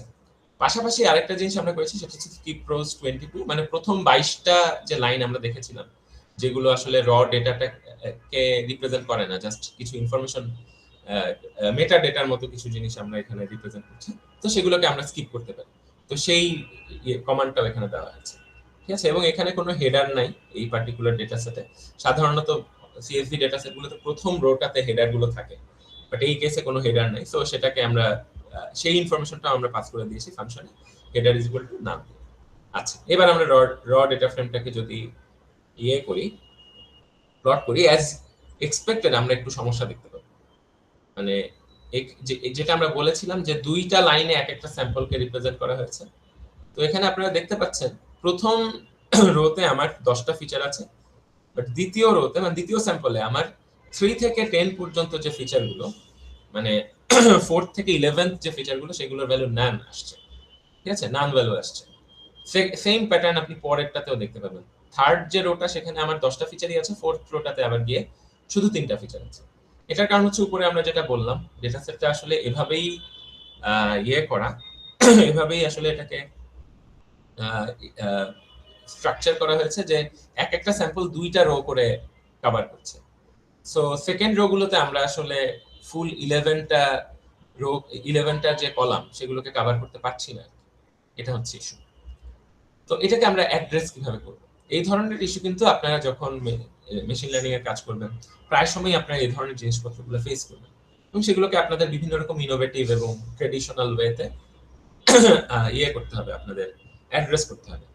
তো এই কেসে আসলে আমাদের অ্যাড্রেস করার স্ট্র্যাটেজিটা খুবই সিম্পল হবে। What we will do is, আমরা জাস্ট সিম্পলি এই প্রত্যেকটা ইভেন রো যেগুলো দেখেন আমাদের 0 to 4 নাম্বার রো, এই রো গুলোতে কিন্তু 10টা করে ফিচারই আছে, তো এগুলোর সাথে আমরা জাস্ট অড রো যেগুলো আছে, তো পরের যে রোটা সেটাই তো আমাদের সেম স্যাম্পলের অন্য 3টা ফিচার, রাইট? তো আমরা অড রো গুলোর প্রথম 3টা যে ফিচার ছিল, ওই 3টা ফিচারকে ওই ইভেন রো গুলোর সাথে জাস্ট কনক্যাটেনেট করে দিব, ঠিক আছে, স্ট্যাক করে দিব, হরাইজন্টালি স্ট্যাক করা যেটাকে বলে। তো সেই কাজটাই আমরা এখানে করেছি, np.hstack দিয়ে এটা খুব ইজিলি করা যায়। আমরা যেই গুলো হচ্ছে ইভেন রো সেগুলো এন্টায়ারলি নিয়েছি এই অংশটার মধ্যে দিয়ে স্লাইসিং করে, আর যেগুলো অড রো সেগুলোর প্রথম 3টা যে ফিচার আছে সেগুলোকে নিয়েছি, এবার একটাকে আরেকটার সাথে স্ট্যাক করেছি। তাহলে এবার আমাদের নতুন কলামগুলো ক্রিয়েট হয়ে গেল। প্রত্যেকটা কেসে আমরা এখন 14টা করে কলাম পাবো প্রত্যেকটা স্যাম্পলের জন্য। আমরা এবার কলামগুলোর নাম দিয়ে দিই, কলামের যে প্রত্যেকটা কলাম আসলে কি রিপ্রেজেন্ট করে সেটা তো উপরে আমরা দেখেই আসছি, সেই অনুযায়ী আমরা কলামের নামগুলোও সেট করে দিলাম। এবার আমি যদি ডেটা ফ্রেমটাকে করি, ডেটা ফ্রেমটাকে প্রিন্ট করি, তাহলে আপনারা এরকম কিছু একটা দেখতে পাবেন।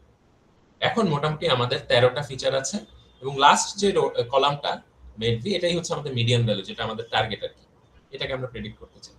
তাহলে বাকি 13টা ফিচারের উপর এই ক্রিম, জেডন, ইন্দুস এইগুলোর উপর ইউজ করে আমার ফাইনাল যে মিডিয়ান ভ্যালু সেটাকে আমরা প্রেডিক্ট করতে চাই। ওকে, তাহলে এখন আমাদের মোটামুটি ডেটাটা স্ট্রাকচার হয়ে গেল। আমাদের একটা কাজ স্টিল করতে হবে, সেটা হচ্ছে এই ডেটার একটা অংশ তো ট্রেনিং ইনপুট ফিচার্স এতটুকু পর্যন্ত, এই যে এই ফিচারটা পর্যন্ত, প্রথম 13টা এগুলো হচ্ছে ফিচার্স, এবং লাস্ট যে রোটা, লাস্ট যে কলামটা, সেটা হচ্ছে আমাদের লেভেল। সো আমরা আসলে যেটা করার চেষ্টা করব সেটা হচ্ছে আমরা ওই প্রথম 13টা ফিচার্স নিয়ে ফুল যে মানে ওই অংশটুকুকে যদি স্লাইস করি, তাহলে আমাদের ইনপুট ফিচার্সের যে মেট্রিক্সটা সেটা ফর্ম হয়ে যাবে, সেটা আমরা করব। দেখেন এখানে আমরা যেটা করেছি কোলন -1 মানে আমরা লাস্ট কলামটাকে বাদ দিচ্ছি। লাস্ট কলামটাকে বাদ দিয়ে বাকি যে ডেটা ফ্রেম অংশটুকু আছে সেটাকে আমরা একটা নামপাই অ্যারেতে কনভার্ট করছি আর কি। নামপাই অ্যারেতে কনভার্ট করছি কারণ সেটা দিয়ে আসলে আমাদের যে রিগ্রেশন মডেলগুলো রান করা সেটা ইজি হয়। তো প্রথম 13টা কলাম নিয়ে আমাদের তাহলে ট্রেনিং যে ডেটা আমার ইনপুট ফিচার্স এর যে ম্যাট্রিক্স সেটা ফর্ম হলো গেল এক্স, আর আউটপুট ওয়াইটা হচ্ছে আমাদের ওই লাস্ট কলামটা। তো আমরা জাস্ট লাস্ট কলামটাকে নিয়েছি। ওকে, এটাকেও আমরা একটু নামপাই অ্যারেতে রাখলাম। আমরা এখন যদি এক্স শেপ আর ওয়াই শেপ প্রিন্ট করি, আমরা এক্সপেক্টেডলি দেখতে পাচ্ছি আমাদের 506টা স্যাম্পল ছিল আর ফিচার্স আমাদের ছিল 13টা। ঠিক আছে, 14তম যে কলামটা ছিল সেটা ছিল আমাদের আউটপুট লেভেল। তো সেটার জন্য আমরা জাস্ট একটা 506 ডিমেনশনাল একটা ভেক্টর পেয়েছি। ওকে, আচ্ছা এখানে আমরা প্রথম যে এলিমেন্টটা ছিল সেটার যে ফিচারগুলো সেগুলোকে প্লট করেছি। ফিচারের যে ভেক্টরটা দেখতেই পাচ্ছেন 13টা এলিমেন্ট, সাথে আমরা আউটপুট এটা করেসপন্ডিং আউটপুটটাকে প্লট করেছি। ওকে, এবার আমরা একটা কাজ করি, এটাও আমাদের মডেল রান করার আগে এই জিনিসটাও করা উচিত যে আসলে মডেলে যে ফিচার্স গুলো আছে, বিশেষ করে যদি ট্যাবুলার ডেটা হয়, মডেলে যে ফিচার্স গুলো আছে সেগুলো আসলে সেই ভ্যালুগুলোর রেঞ্জ কত আসলে। প্রাইমারিলি আপনাদের আসলে দেখতে হবে ফার্স্টলি যে সবগুলো নিউমেরিক্যাল ডেটা কিনা, নিউমেরিক্যাল ভ্যালুজ কিনা। নিউমেরিক্যাল না হলে কিন্তু আপনাকে সামহাউ নিউমেরিক্যালে কনভার্ট করতে হবে, কারণ অন্য টাইপ অফ ডেটা নিয়ে তো আমার মডেল কাজ করতে পারবে না। যেমন ধরেন ক্যাটাগরিক্যাল ভ্যারিয়েবল যদি হয় সেগুলোকে আপনার সামহাউ এনকোডিং করতে হবে। যাই হোক, এই পার্টিকুলার ডেটা সেটে ওই রকম কোনো কিছু নেই, সবগুলোই নিউমেরিক্যাল। তো নিউমেরিক্যাল ডেটা যদি হয় একটা ভালো কাজ হচ্ছে সবগুলোর রেঞ্জটা দেখা, আসলে ওই পার্টিকুলার ফিচার ফুল ডেটা সেটে সর্বোচ্চ ভ্যালু কত সেটা এবং সর্বনিম্ন ভ্যালু কত। তো সেই জিনিসগুলো আমরা, সেটাই হচ্ছে আমার রেঞ্জ আর কি। তো সেই জিনিসগুলো আমরা এখানে প্লট করেছি। খেয়াল করে দেখেন বিভিন্নটার রেঞ্জ বিভিন্ন রকম। প্রথমটা হচ্ছে প্রায় জিরোর কাছাকাছি থেকে শুরু করে 88.97 পর্যন্ত ভ্যারি করছে। দ্বিতীয় ফিচারটা 0 থেকে 100 পর্যন্ত ভ্যারি করছে। আবার আপনি যদি 6 নাম্বার ফিচারটা দেখেন, এটা মাত্র 3.56 থেকে 8.78 পর্যন্ত ভ্যারি করছে। মানে এক একটা রেঞ্জ কিন্তু এক এক রকম। এখন এই ধরনের কেসে আসলে যেটা হয়, লিনিয়ার রিগ্রেশন এই প্রবলেমটা নেই, বাট ইন জেনারেল আমরা যখন বিশেষ করে গ্রেডিয়েন্ট ডিসেন্ট ইউজ করে কাজ করি, তখন এগুলোকে যদি আপনি নরমালাইজ না করেন, সামহাউ সবগুলোকে মোটামুটি সিমিলার রেঞ্জে না আনতে পারেন, তাহলে হচ্ছে কোনোটার এফেক্ট অন্য কোনোটার থেকে অনেক বেশি হয়ে যাবে। আপনি ছোটখাটো ভ্যারিয়েশন যদি কোনো কেসে অনেক বেশি ইম্পর্টেন্ট হয়, সেটা ধরতে আপনার কষ্ট হবে, আপনার মডেলের কষ্ট হবে। সো ওই কারণে আমাদের খুব কমন একটা কাজ হচ্ছে আমরা প্রথমেই যত ফিচার্স আছে সবগুলোকে নরমালাইজ করে নিই। ঠিক আছে, তো আমরা সেই কাজটাই এখানে করেছি। দেখেন আমরা নতুন একটা ট্রেনিং ডেটা ক্রিয়েট করলাম যেটাকে আমরা বলছি এক্স নর্ম। এটা হচ্ছে জাস্ট আমাদের অরিজিনাল যে ট্রেনিং ডেটা ছিল সেটাকে আমরা মিন ম্যাক্স স্কেলিং করে কনভার্ট করে নিয়েছি, ট্রান্সফর্ম করে নিয়েছি ডেটাটাকে। এবং এই মিন ম্যাক্স স্কেল ফাংশনটা অলরেডি অ্যাভেলেবল ওই সাইকিট-লার্নের যে প্রি প্রসেসিং মডিউলটা আমরা ইম্পোর্ট করেছিলাম সেটাতে, সেখান থেকে আমরা কল করে জিনিসটা করে ফেলি। এখন এক্স নর্মে তাহলে আমার সবগুলো নরমালাইজড ভ্যালু আমরা মোটামুটি পেয়ে গেছি। আমরা যদি এখন আবার প্রিন্ট করি, এখন আপনারা খেয়াল করবেন সব এক্স নর্মের মধ্যে যে ফিচারগুলো আছে সবগুলোরই রেঞ্জ মোটামুটি 0 থেকে 1 পর্যন্ত। ওটা 0.99999 যেটা দেখছেন সেটা তো আসলে টেকনিক্যালি 1 প্রায়। সবগুলোই কম বেশি একই রেঞ্জে আমরা নিয়ে আসতে পেরেছি। এখন একটা জিনিস মাথায় রাখতে মানে জেনে রাখা ভালো, যে সেটা হচ্ছে আমরা আসলে এখানে যে কাজটা করেছি সাইকিট-লার্নের লিনিয়ার রিগ্রেশন যেটা আমরা এখন ইউজ করছি, এইটাতে আসলে তেমন কোনো ডিফারেন্সই মেক করবে না, কারণ এখানে তো আমরা সরাসরি ম্যাট্রিক্স সলভারটা ইউজ করব। আপনি যদি নরমালাইজ নাও করতেন আপনি এক্সাক্ট সেম ভ্যালুজই পেতেন। ঠিক আছে, তো এই ইয়েটা, তবে হ্যাঁ একটা সুবিধা আছে এটাতে, এটা করার কারণে আপনার যে ম্যাট্রিক্স প্রসিডিওর যেটা আছে, বিশেষ করে যদি অনেক বেশি ফিচার্স থাকে, সেটা আরেকটু স্টেবল হয় যদি আপনি মোটামুটি সিমিলার রেঞ্জে নিয়ে আসতে পারেন। বাট এটা স্টিল খুব একটা প্রয়োজনীয় না আর কি। বাট মোর ইম্পর্টেন্টলি যে কারণে আমরা এটা করার চেষ্টা করি সেটা হচ্ছে আপনি যদি কম্পেয়ার করতে চান যে আপনার যে ফিচারগুলো আছে সেগুলোর মধ্যে কোনটা বেশি ইম্পর্টেন্ট, কোনটা কম ইম্পর্টেন্ট, মানে এক্সপ্লেনেবিলিটি যদি অ্যাড করতে চান, তখন আসলে নরমালাইজ করাটা খুবই ক্রুশাল আর কি। কারণ আপনি র যে ডেটা সেটার উপর বেস করে যদি আপনি একটা র কোএফিসিয়েন্ট ভ্যালু পান, সেই কোএফিসিয়েন্ট ভ্যালু আসলে দেখা যাবে খুব, যেখানে রেঞ্জ অনেক লার্জ ওইসব ক্ষেত্রে কোএফিসিয়েন্ট খুব ছোট হয় টিপিক্যালি, এটা সেটার ইম্পর্টেন্ট ফিচার হলেও। আর যেখানে খুব ছোট একটা রেঞ্জ সেখানে আবার কোএফিসিয়েন্টের ভ্যালুটা একটু কম্পারেটিভলি বড় হয়। বাট এটা আসলে মিন করে না যে ওই পার্টিকুলার ফিচার ইম্পর্টেন্ট। সো এই কারণে আমাদের আসলে নরমালাইজ করে নিলে এই জিনিসগুলো অনেক সুবিধা হয়। আর যদি আপনি গ্রেডিয়েন্ট বেস লার্নিং মানে গ্রেডিয়েন্ট ডিসেন্ট বা এরকম জিনিস ইউজ করেন, তখন আসলে নরমালাইজ করাটা খুবই খুবই ইম্পর্টেন্ট। অলমোস্ট অলওয়েজই আমাদেরকে নরমালাইজ করতে হবে। তো ওই জিনিসটা আমাদেরকে দেখতে হবে। বাই দ্য ওয়ে, আমরা এখানে যে নরমালাইজেশন টেকনিকটা ইউজ করেছি মিন ম্যাক্স স্কেলিং, এটা আমি particularly not a fan of. কারণ এটা অনেক সময় এমনও হয় যে এটা আসলে বিশেষ করে যখন অনেক আউটলায়ার্স থাকে, এক্সট্রিম আউটলায়ার্স থাকে, তখন এই নরমালাইজার পারফরমেন্সকে আরো ওয়ার্স করে দেয়। তো এইটা ইউজ না করে সাধারণত আমি জেড নরমালাইজেশন ইউজ করি, যেটা যে ডিস্ট্রিবিউশনটা সেটাকে মোর লাইক নর্মাল ডিস্ট্রিবিউশন বানায়, এবং তখন আমরা আসলে বেটার রেজাল্ট পেতে পারি। ঠিক আছে, তো আপনারা টিপিক্যালি ইউজ করলে আমি সাজেস্ট করবো যে জেড নরমালাইজেশন যেটা, ওইটাকে ইউজ করুন। আচ্ছা, যাই হোক, নরমালাইজেশন ইউজ করে আমরা এই যে ধরেন এখন আমরা x train x test y train y test এভাবে স্প্লিট করে ফেলি আগের মতো 20% সাইজ দিয়ে। আমরা দেখেন ইনপুট ফিচার্স কিন্তু আমরা নরমালাইজড গুলোকে ইউজ করেছি। হ্যাঁ, আগের মতো ট্রেন টেস্ট স্প্লিট যে ফাংশনটা ছিল সেটা ইউজ করেছি।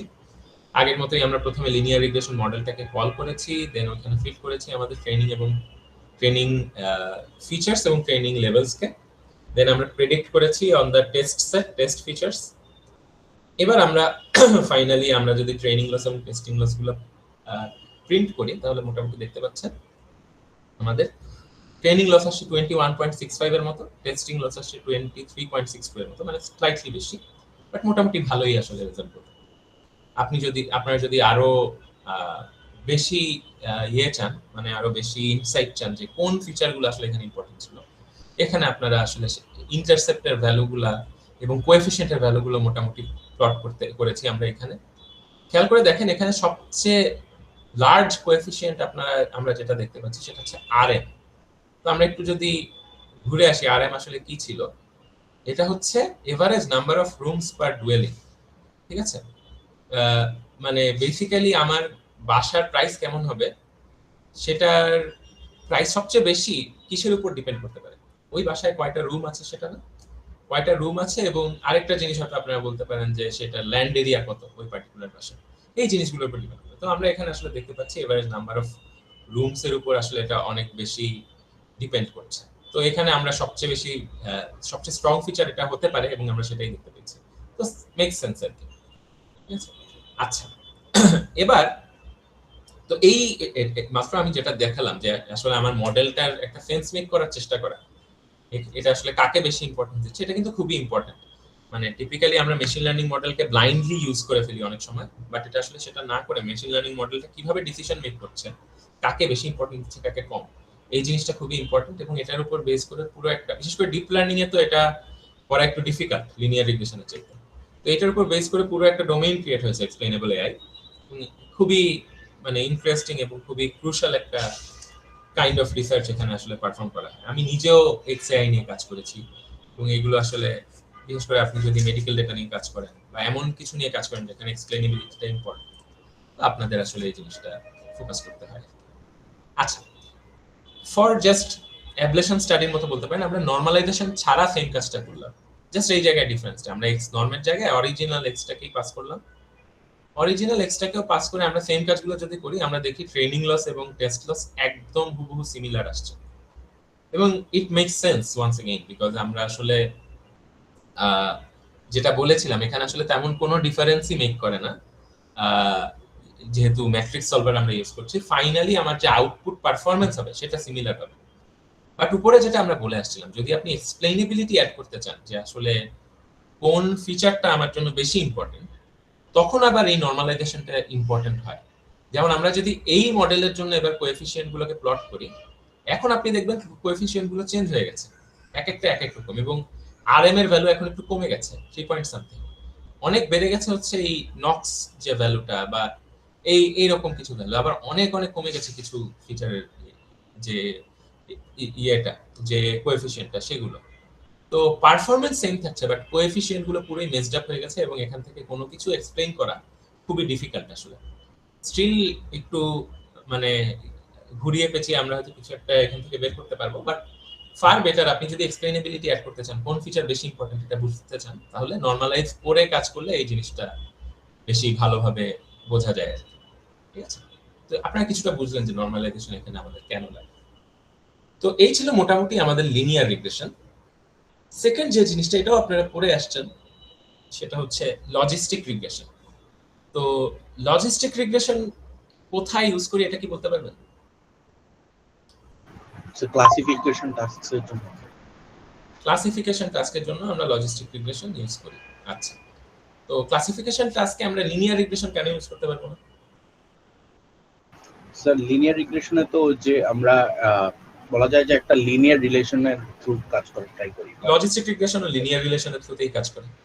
আচ্ছা, এখানে মানে নন লিনিয়ারিটি থাকে, ওটাকে আমরা মানে নন লিনিয়ারিটিটা ইন্ট্রোডিউস করে থ্রু অ্যান অ্যাক্টিভেশন ফাংশন, তখন আমরা হচ্ছে 0 আর 1 এর মধ্যে প্রেডিক্ট করার ট্রাই করি, অথবা মানে এটা বাইনারি ক্ষেত্রে হবে। বেসিক্যালি এখানে যে ডিফারেন্সটা মানে ক্লাসিফিকেশন আর ইয়েতে রিগ্রেশনের মধ্যে, সেটা হচ্ছে রিগ্রেশনে আমরা যে জিনিসটা প্রেডিক্ট করার চেষ্টা করছি সেটা ইটসেলফ একটা কন্টিনিউয়াস ভ্যালু, তাই না? আমি হয়তো হাউস প্রাইস প্রেডিক্ট করতে চাচ্ছি, সেটা $220 হতে পারে, 200 মানে সেটা $1 মিলিয়ন হতে পারে, $2 মিলিয়ন হতে পারে, আবার $1 মিলিয়ন $1 হতে পারে।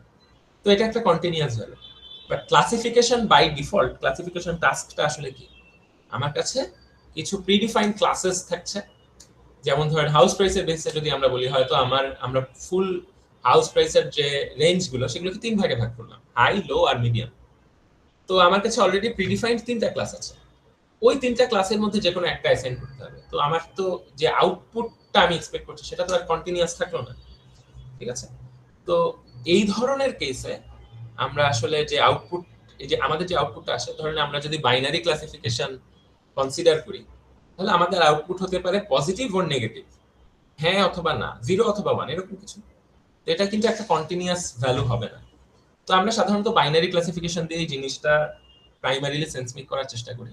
তো বাইনারি ক্লাসিফিকেশনে যেটা হয়, আপনার কাছে হয়তো 2টা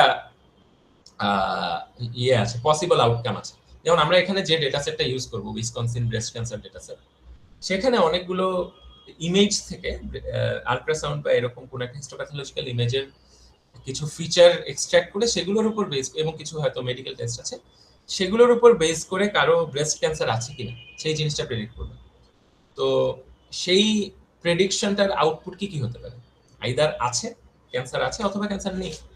তো আমরা ক্যান্সার আছে কে আমরা আসলে পজিটিভ ক্লাস, মানে যে জিনিসটা ডিটেক্ট করতে চাচ্ছি সেটার উপস্থিতিকে আমরা পজিটিভ ক্লাস ধরি, মানে সেটাকে বাইনারিতে 1 এ কনভার্ট করি আমরা ওইটার নিউমেরিক্যাল আউটপুট হিসেবে। আর যেটার মানে যদি প্রেডিকশনটা ভুল হয়, ভুল না মানে প্রেডিকশনটা যদি এমন হয় যে তার আসলে ওই যে জিনিসটা ডিটেক্ট করতে চাচ্ছি সেটা নেই, যেমন ক্যান্সার নেই, তাহলে আমরা সেটাকে নেগেটিভ আউটপুট ধরি, হুইচ ইজ বেসিক্যালি আমরা সেটাকে 0-তে ম্যাপ করি আর কি। ঠিক আছে? তো এখানে পসিবল আউটকাম হচ্ছে আইদার 1 অথবা 0। তো লিনিয়ার রিগ্রেশনের সমস্যা হচ্ছে সেটা তো আমাকে -ইনফিনিটি থেকে +ইনফিনিটি পর্যন্ত যে কোনো ভ্যালু আউটপুট হিসেবে দিতে পারে। তো ওইটা আসলে আমরা এখানে ইউজ করলে আমরা হয়তো সেন্স মেক করতে পারবো না। এবং আমি থিওরিতে আসলে আপনাদেরকে দেখাবো যে ইনফ্যাক্ট ওখানে আমি যখন মডেলটাকে অপটিমাইজ করতে যাব, দেখা যাবে আরো কনফিডেন্ট মডেলকে আরো বেশি করে পানিশ করছে, মানে সে 1 থেকে দূরে সরে যাচ্ছে। তো মডেলটাকে অপটিমাইজ করা খুব ডিফিকাল্ট হয়ে যায়, একটা থ্রেশহোল্ডের উপর বেস করে কাজ করলেও অপটিমাইজ করা খুবই ডিফিকাল্ট হয়ে যায়। এই কারণে আমাদের আসলে এখানে কিছু একটা টুইক করতে হবে, এবং সেই টুইকটা হচ্ছে আমরা একটা লিনিয়ার রিগ্রেশনের মতো সেম কাজই আমরা ফার্স্টে করি। আমরা এরকম একটা ফাংশন ইউজ করি, মানে যেখানে ইন্টারসেপ্ট থাকে প্লাস b1x1 প্লাস b2x2, এভাবে যতগুলো ফিচার আছে সবগুলোর কোএফিসিয়েন্ট থাকবে। বাট এই আউটপুটটাকে আমরা, এটা তো যে কোনো ভ্যালু হতে পারে, -ইনফিনিটি থেকে +ইনফিনিটি পর্যন্ত, এই রেঞ্জের আউটপুটটাকে আমরা আসলে সামহাউ কনভার্ট করি 0 থেকে 1 এর মধ্যে থাকবে এরকম একটা ফাংশন। ঠিক আছে? তো এরকম ফাংশন কি হতে পারে? এরকম ফাংশন হতে পারে একটা সিগময়েড ফাংশন। আপনারা যদি সিগময়েড ফাংশনটাকে ভালো করে লক্ষ্য করে দেখেন, এই সিগময়েড ফাংশনের ভ্যালু কিন্তু কখনোই 1 এর বেশি হবে না। ঠিক আছে? বিকজ এটা 1 + 1 ডিভাইডেড বাই 1 + e⁻⁻x।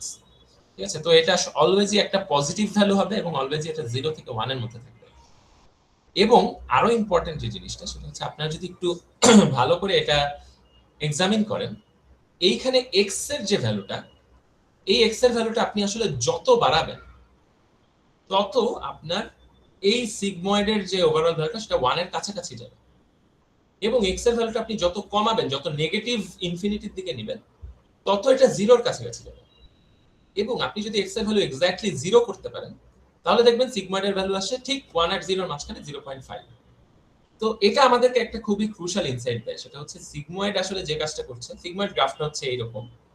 সিগময়েড আসলে যে কাজটা করছে, আমার মিন 0 ধরে 0-র আশেপাশের কিছু ভ্যালুকে আপনার 0 থেকে 1 এর মাঝামাঝি কোনো একটা ভ্যালুতে কনভার্ট করছে, এবং যখন ভ্যালুটা অনেক বেশি দূরে চলে যাচ্ছে 0 থেকে, আইদার সাইডে, সেটা -5 বা আরো নেগেটিভ কিছু হতে পারে, অথবা +5 বা আরো পজিটিভ কোনো ভ্যালু হতে পারে, তখন সে একদম 1 এর কাছাকাছি কিছু একটা আউটপুট দিচ্ছে, বা 0-র কাছাকাছি একটা আউটপুট দিচ্ছে। এরকম একটা ফাংশন আমরা এখানে ইউজ করছি। তো আমরা জানি এখানে তো আমরা ক্লাসিফিকেশন টাস্ক করছি। আপনি জিনিসটাকে এভাবে দেখতে পারেন, একটা ক্লাসিফিকেশন টাস্কে আমরা আসলে কোন একটা পার্টিকুলার, যেমন এখানে আমরা ব্রেস্ট ক্যান্সার হবে কি হবে না, আছে কি নেই, এই জিনিসটা প্রেডিক্ট করতে চাই। তো এই প্রেডিকশন তো একদম আসলে বাইনারি হতে পারে না, আমি হয়তো একটা প্রবাবিলিটি পাবো, হ্যাঁ, যে এটার এত % চান্স যে এখানে এই পার্টিকুলার স্যাম্পলের আসলে ব্রেস্ট ক্যান্সার আছে, ঠিক আছে? তো আমরা আসলে চাই একটা প্রবাবিলিটি আউটপুট হিসেবে দিতে, এবং সিগময়েড ফাংশনটা এরকম একটা প্রবাবিলিটি আউটপুট হিসেবে দেওয়ার জন্য খুবই কনভিনিয়েন্ট, কারণ এটা বাই ডিফল্ট প্রবাবিলিটির যে রেঞ্জ 0 থেকে 1 এর মধ্যেই থাকে, এবং এটার একটা ট্রেন্ড আছে যে এটা প্লাস ইনফিনিটির দিকে যত যাবে তত হাই প্রবাবিলিটি দিবে, এবং মাইনাস ইনফিনিটির দিকে যত যাবে তত লো প্রবাবিলিটি দিবে, এবং exact similar probability for both classes আমরা পাবো যদি এক্সাক্ট 0 আমাদের সংখ্যা রেখার ঠিক মাঝখানে যে সংখ্যাটা সেখানে যদি থাকে। তো এই কারণে সিগময়েড ফাংশনটা খুবই কনভিনিয়েন্ট হয়ে দাঁড়ায় ক্লাসিফিকেশন টাস্কের জন্য। তো আমরা আসলে কি করি, আমরা সিম্পলি আমাদের আগের মতো লিনিয়ার রিগ্রেশনের যে ফর্মুলা, সেটাকে আমরা আমাদের ফার্স্ট লিনিয়ার ট্রান্সফরমেশন ফাংশন হিসেবে ইউজ করি। ফাংশন অফ এক্স এরকম কিছুই হয়, বাট ফাংশন অফ এক্স মানে ওয়াই এর বদলে এখানে যে ভ্যালুটা আমরা পাচ্ছি, যেটাকে আমরা জেড দিয়ে রিপ্রেজেন্ট করি, সেটাকে আবার আমরা সিগময়েড ফাংশনের ভিতর পাস করি। তো এরকম কিছু একটা দাঁড়ায় আমার হোল ফাংশন অফ এক্স, যেটা ওয়াই আউটপুট যেটা আসবে সেটা এরকম কিছু একটা দাঁড়ায় 1 divided by 1 plus e to the power minus আমাদের সেই লিনিয়ার রিগ্রেশনের ফাংশনটা, ঠিক আছে? তো এই টাইপের ট্রান্সফরমেশন ইভেন্চুয়ালি আসলে কি করবে, ইভেন্চুয়ালি আপনারা আসলে যেটা দেখবেন সেটা হচ্ছে আমরা ফর পজিটিভ ক্লাসেস আমার এই বিটা 1 বিটা 2 এগুলোকে এমন ভাবে অপটিমাইজ করার চেষ্টা করবে যাতে খুব হাই কোনো একটা ভ্যালু আসে এখানে এই ফাংশনটা, ঠিক আছে, যাতে আমার প্রবাবিলিটিটা 1 এর কাছাকাছি যেতে পারে। আর নেগেটিভ ক্লাসের জন্য এই বিটা নট বিটা 1 এগুলোর ভ্যালু এমন নেওয়ার চেষ্টা করবে যাতে খুব লো মাইনাস ইনফিনিটির কাছাকাছি কিছু একটা আসে, বা খুবই নেগেটিভ কোনো একটা ভ্যালু আসে যাতে আমার প্রবাবিলিটি 0-র কাছাকাছি কিছু আসে। আর যদি মেশিন কনফিউজড হয় তাহলে তো মাঝামাঝি কিছু একটা আসবে, প্রবাবিলিটি হয়তো 0.5 এর আশেপাশে কিছু পাবো, ঠিক আছে? তো লজিস্টিক রিগ্রেশনে আমরা এই কাজটা করি, বেসিক্যালি জাস্ট লিনিয়ার রিগ্রেশনের উপর সিগময়েড ফাংশনকে অ্যাপ্লাই করা for binary classification. For multi class classification আমরা আরেকটা ফাংশন অ্যাপ্লাই করি যেটাকে আমরা সফটম্যাক্স ক্লাসিফিকেশন, সফটম্যাক্স ফাংশন বলি, এটাও আপনারা পরে দেখবেন। এখন এখানে একটা কোয়েশ্চেন আসতে পারে যে এখানে আমরা লস ফাংশন কি ইউজ করব, আগের মতো মিন স্কোয়ার্ড লস ইউজ করব, মিন স্কোয়ার্ড এরর না, যেটা আমি বললাম মিন স্কোয়ার্ড এরর ইউজ করলে দেখা যাবে ভালো আরো কনফিডেন্ট মডেলকে আমরা পার্টিকুলার ধরেন 0 কে যদি থ্রেশহোল্ড হিসেবে ধরি, যে খুবই পজিটিভ একটা ভ্যালু পাচ্ছি আমি, সেটা তো আসলে সিগময়েড অনুসারে আমরা দেখতে পাচ্ছি সেটার প্রবাবিলিটি 1 এর কাছাকাছি হওয়ার কথা, but mean squared error use করলে দেখা যাবে সেটাকে আরো বেশি করে পানিশ করছে, এরর ভ্যালু লস ভ্যালু বেশি আসছে, তো সেটা আসলে আমাদের জন্য প্রবলেমেটিক হয়ে যাবে। তো আমরা আসলে এখানে যেটা ইউজ করি সেটা হচ্ছে ক্রস এন্ট্রপি লস বলে একটা ফাংশন। এখানে আপনারা যদি খেয়াল করে দেখেন দুইটা এলিমেন্ট আছে, হ্যাঁ, প্রথমত একটা নেগেটিভ ভ্যালু আছে, এটাতে আমরা যাচ্ছি, দুইটা এলিমেন্ট আছে, একটা হচ্ছে y into ln of predicted যে আউটপুটটা আমাদের, এখানে y হচ্ছে আমাদের yi হচ্ছে আমাদের ith স্যাম্পলের যে অরিজিনাল লেভেলটা, সেটা সেটা আইদার 1 অথবা 0 হতে পারে, আমরা দেখেছি অলরেডি, মানে পজিটিভ ক্লাস হলে হয়তো এটা আমাদের ডেটা সেটে 1 হিসেবে ইয়ে করা এনকোড করা, আর নেগেটিভ হলে 0 হিসেবে।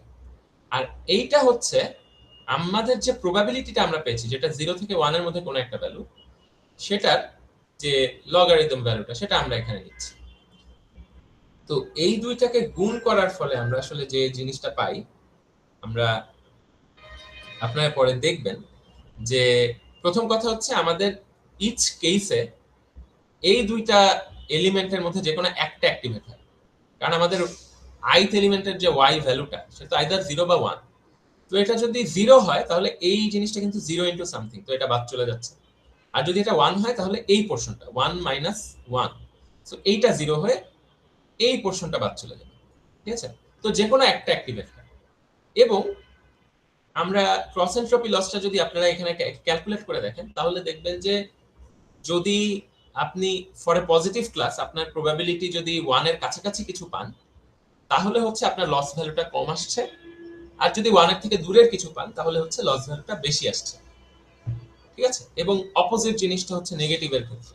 যদি নেগেটিভের ক্ষেত্রে আপনি প্রবাবিলিটি 1 এর কাছাকাছি পান তাহলে হচ্ছে আমার লস ভ্যালু বেশি আসছে, এবং 0 এর কাছাকাছি যদি পান তাহলে লস ভ্যালুটা কম আসছে। তো আমরা তো ইভেন্চুয়ালি লস ভ্যালুটাকে মিনিমাইজ করতে চাই। সো এই ক্রস এনট্রপি লস যে ফাংশনটা, সেটা আমরা আসলে দেখবো যে খুব ভালোভাবেই কাজ করে। এটা আসলে আপনারা আগেও হয়তো দেখে আসছেন, এবং আমরা থিওরিতেও এটা হাতে কলমে দুই একটা এক্সাম্পল দিয়ে হয়তো আরো দেখবো। But binary cross entropy loss মোটামুটি এই ফাংশনটা, যেটাকে আমরা আসলে আমাদের নেক্সট টাস্কগুলোতে ইউজ করব। আচ্ছা, এবার আসেন আমরা যদি একটা টাস্ক এখানে পারফর্ম করি। অ্যানাদার ডেটাসেট আমরা যেটাকে এখন লোড করব সেটা হচ্ছে উইসকনসিন ব্রেস্ট ক্যান্সার ডেটাসেট। এই ডেটাসেটটাতে আমাদের 30টার মতো ফিচার আছে, এবং এই ডেটাসেটে অলরেডি প্রিডিফাইন্ড ডেটা, মানে এই ডেটার যে একটা কলাম ক্রিয়েট করা, একটা পোর্শন ক্রিয়েট করা হয়েছে ডেটা, অতটুকু পোর্শনে আছে আমাদের বেসিক্যালি ফিচারগুলো, এবং আরেকটা পোর্শন ক্রিয়েট করা হয়েছে টার্গেট, যেখানে আমাদের বেসিক্যালি আউটপুট লেভেলটা, মানে ব্রেস্ট ক্যান্সার আছে কি নেই সেই লেভেলটা আসলে এখানে আছে। তো আমরা এটা এই পার্টিকুলার ডেটাসেটে আবার ওই বায়াস ইস্যু নাই, তো আমরা এটাকে সরাসরি আমাদের যে সাইকিটলানের ডেটাসেটস মডিউল সেখান থেকে লোড করেছি, এবং আমরা এক্স আর ওয়াই কে লোড করলাম। এই ডেটাসেট মডিউলের ডেটা পোর্শনটা আমাদের ট্রেনিং ফিচার্স, আর টার্গেট পোর্শনটা আমাদের ট্রেনিং লেভেলস। তো আমরা যদি শেপগুলো প্রিন্ট করি, দেখেন এখানে 569টা স্যাম্পল আছে, এবং ফিচারের নাম্বারটা আপনি এখানে পাচ্ছেন 30টা ফিচার্স আছে। আর শেপ অফ ওয়াই এগেইন এটা তো বাইনারি ক্লাসিফিকেশন, তো 569টা স্যাম্পল এবং জাস্ট একটাই কলাম থাকবে, সেটার ভ্যালু হয়তো আমার 0 বা 1, মানে আমার ব্রেস্ট ক্যান্সার আছে কি নেই সেই জিনিসটা। ঠিক আছে, তো এখানে আমরা বেসিক্যালি ওই ডেটাসেটটাকে ভিজুয়ালাইজ করতে পারছি, ডেটাসেটের ফিচারগুলোকে। এখানে যে হয়তো একটা আল্ট্রাসাউন্ড ইমেজে ওই লেজিয়নটাকে ডিটেক্ট করা হয়েছে, সেটার যে রেডিয়াসটা, মিন রেডিয়াসটা, সেটা একটা ফিচার, সেটার যে মিন টেক্সচারটা সেটা একটা ফিচার, মিন পেরিমিটার সেটা একটা ফিচার, মিন যে এরিয়াটা সেটা একটা ফিচার। বুঝতে পারছেন, এগুলো আবার একটা একটার সাথে অনেক ক্ষেত্রে রিলেটেড, বাট এগুলো এক একটা ফিচার হিসেবে আমরা মোটামুটি 30টা ফিচার এখানে 30টা ফিচার এখানে ইউজ করতে পারবো। ঠিক আছে, তো এখানে ওই বিভিন্ন রকম আছে, ফিচার্স এখানে আছে। আচ্ছা, এই 30টা ফিচার্স কি কি সেটা আপনারা এখানে দেখতে পাবেন, ফিচার নেমগুলোকে প্রিন্ট করেছিলাম। ঠিক আছে, আচ্ছা, এটা বেসিক্যালি ইউসি আরভাইনের একটা রিপোজিটরি থেকে পাওয়া যায়, যদিও ডেটা সেটটা ইউনিভার্সিটি অফ উইসকনসিন মেডিসনের সম্ভবত। যাই হোক, আমরা আবারও এক্স নরমালাইজ করলাম আমাদের যে ডেটা সেটটা আছে সেটাতে, এবং এইবার নরমালাইজ করাটা ভাইটাল, বিকজ এখন যেহেতু লজিস্টিক রিগ্রেশনের ক্ষেত্রে আমরা উপরে যে ম্যাট্রিক্স সলভার ইউজ করেছিলাম, সরাসরি বেস্ট ভ্যালু অফ দ্য কোএফিসিয়েন্টস এবং ইন্টারসেপ্ট বের করে ফেলেছিলাম, সেটা আর পসিবল না। এখন আমাদেরকে গ্রেডিয়েন্ট ডিসেন্টই ইউজ করতে হবে, এবং গ্রেডিয়েন্ট ডিসেন্ট কাজ করে এভাবে যে আপনার যে লস ফাংশনটা আছে সেটাকে ডিফারেন্সিয়েট করে। ঠিক আছে, আমরা লস ফাংশনটাকে ডিফারেন্সিয়েট করে আমরা একটা স্লোপ পাবো, রাইট? ডিফারেন্সিয়েশন তো বেসিক্যালি আমরা স্লোপ পাই। ওই স্লোপের ভ্যালু থেকে আমরা আসলে বুঝতে পারবো আমি এই লস ভ্যালুটাকে ফর এন ইন্ডিভিজুয়াল ফিচারের value, for an individual feature কোএফিসিয়েন্টের ভ্যালুটাকে, পার্টিকুলার কোএফিসিয়েন্টের জন্য ওই কোএফিসিয়েন্টের ভ্যালুটাকে বাড়ালে আমার ওভারঅল লস কমবে নাকি কমালে ওভারঅল লসটা কমবে, এই জিনিসটা আমরা ওখান থেকে এই স্লোপ থেকে বুঝতে পারবো। ঠিক আছে, আপনারা আসলে দেখবেন যে পজিটিভ স্লোপ যদি আমরা পাই, তার মানে হচ্ছে আমাদের ইনপুটের ভ্যালু বাড়ালে আউটপুটের ভ্যালুও বাড়ছে। তো আমাদের স্লোপ যদি পজিটিভ হয়, ফাংশনের ভ্যালু মিনিমাইজ করার জন্য আমাদেরকে ইনপুটের ভ্যালু কমাতে হবে, এই সিম্পল জিনিসটা। আর যদি স্লোপ নেগেটিভ হয়, তাহলে ফাংশনের ভ্যালু কমানোর জন্য আমাকে ইনপুটের ভ্যালু বাড়াতে হবে, এই জিনিসটা আমরা ওখানে পাচ্ছি। এবং স্লোপের ভ্যালু যত বেশি তত অ্যাগ্রেসিভলি আমরা এই জিনিসটা, এই বাড়ানো বা কমানোর কাজটা করব।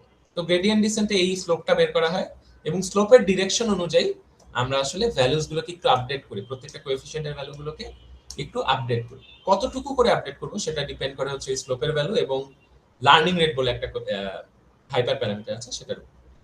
ঠিক আছে, তো লজিস্টিক রিগ্রেশনে আমাদেরকে অবভিয়াসলি সেই গ্রেডিয়েন্ট ডিসেন্ট ইউজ করতে হবে, এবং গ্রেডিয়েন্ট ডিসেন্ট ইউজ করার ক্ষেত্রে যেহেতু আপনার এখানে অনেকগুলো ফিচার আছে এবং বিভিন্ন রেঞ্জের ফিচার, আপনি যদি নরমালাইজ না করেন এক একটা আসলে এক এক ভাবে আপডেট হতে থাকবে, মানে এক একটা রেঞ্জে চলে যাওয়ার কারণে কোনোটা ডমিনেট করবে এবং কোনোটা সাপ্রেস হয়ে যাবে। তো সেটা এড়ানোর জন্য আমাদেরকে অবশ্যই শুরুতে স্কেলিং করে নিতে হবে। তো আমরা স্কেলিং করে নিলাম এবং স্কেলিং করার পরে আমরা এখন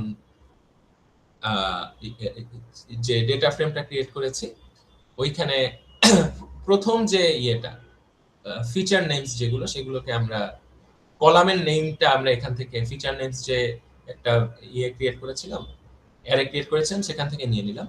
আর এরপর হচ্ছে আমাদের সিম্পল ডেটাগুলোকে প্লট করলাম। তো এগুলো হচ্ছে আমাদের নর্মালাইজ ডেটা। এখন মোটামুটি সবকিছুকে 0 থেকে 1 এর মধ্যে দেখব। ঠিক আছে? এরপর বাকি কাজ আগের মতোই। এবার আমরা আবারও আগের মতো ট্রেইনকে স্প্লিট করলাম। আবারও টেস্ট সাইজ আমরা টেস্ট সাইজ 0.2 রাখলাম এবং নরমালাইজড ভ্যালুটা আমরা ইউজ করলাম। নরমালাইজড এগুলোকে ইউজ করার পরে এবার আমাকে লিনিয়ার মডেল যে ইয়েটা আছে, ফ্যামিলিটা আছে, সেখান থেকে লিনিয়ার রিগ্রেশন না ইম্পোর্ট করে এবার আমি ইম্পোর্ট করেছি লজিস্টিক রিগ্রেশন। ঠিক আছে? লজিস্টিক রিগ্রেশনে আমার কিছু কাজ করতে হচ্ছে। ফিট ইন্টারসেপ্ট আমরা ট্রু সেট করেছি, ওই ইন্টারসেপ্ট বি নটও এখানে থাকবে, এটা আর কি।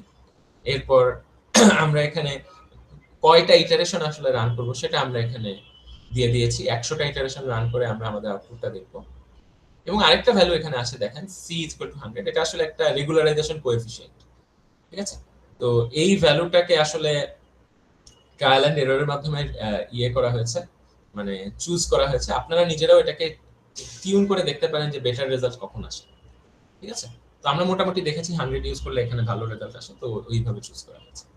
যাই হোক, আমরা প্রথমে ওই লজিস্টিক মডেলটাকে ইয়ে করলাম, কল করলাম এবং মডেলটাকে ইনিশিয়েট করলাম। তারপর আমরা আগের মতো মডেল ডট ফিট দিয়ে ট্রেনিং যে পোর্শন গুলো ছিল আমাদের এক্স ট্রেনার বাই ট্রেন, সেগুলো পাস করে দিলাম এবং মডেলটা এখন ট্রেন হবে এবং ইটারেশনের সংখ্যা হবে 100, যেটা আমরা অলরেডি এখানে ডিফাইন করে দিয়েছি।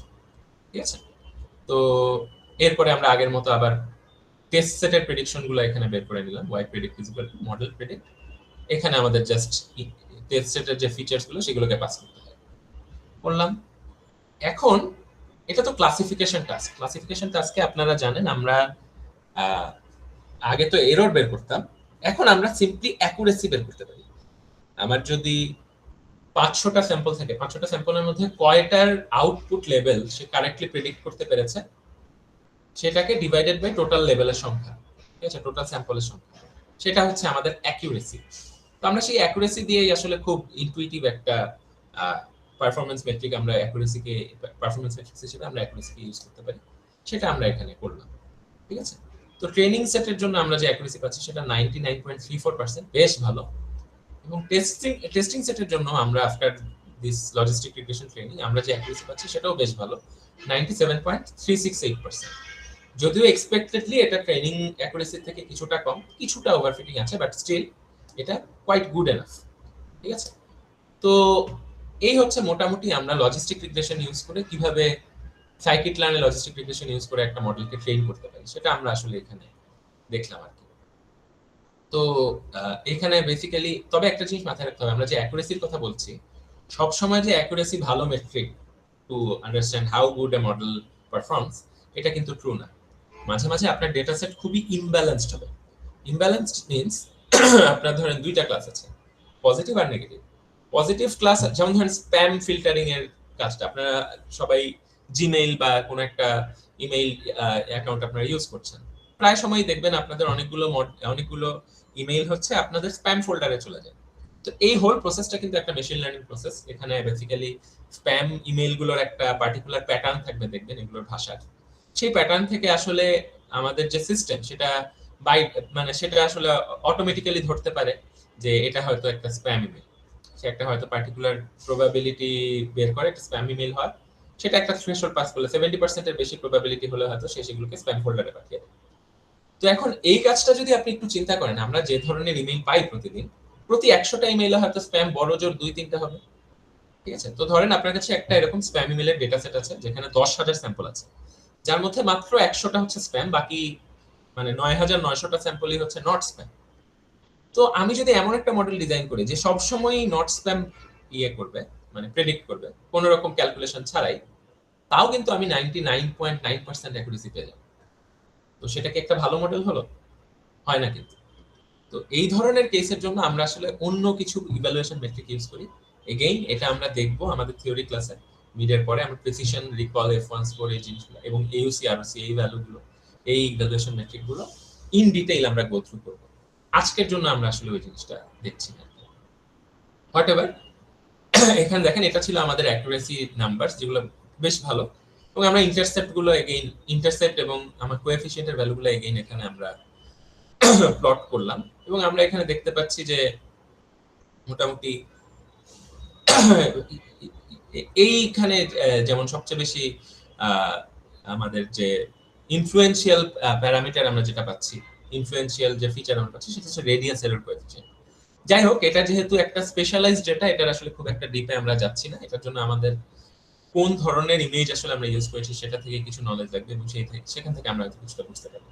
আপনি যদি একটা রিসার্চ পেপার লেখেন তখন আপনাকে অবশ্যই এই জিনিসটা অ্যানালাইজ করতে হবে, বাট ফর নাও আমরা এটা ইয়ে করছি, স্কিপ করছি। আচ্ছা, এখানে জাস্ট এগেইন একটা আমরা ইয়ে চালাই, একটা অ্যাবলেশন স্টাডির মতো চালাই। যদি নরমালাইজ না করি তাহলে আসলে কি হতো? তো এখানে দেখেন আমরা নরমালাইজ না করে এই কাজটা এখন সেম করছি, মানে এক্স নর্ম পাস না করে আমরা এক্স কেই পাস করে দিয়েছি, যেখানে আমরা ওই ফিচারগুলোকে নরমালাইজ করিনি।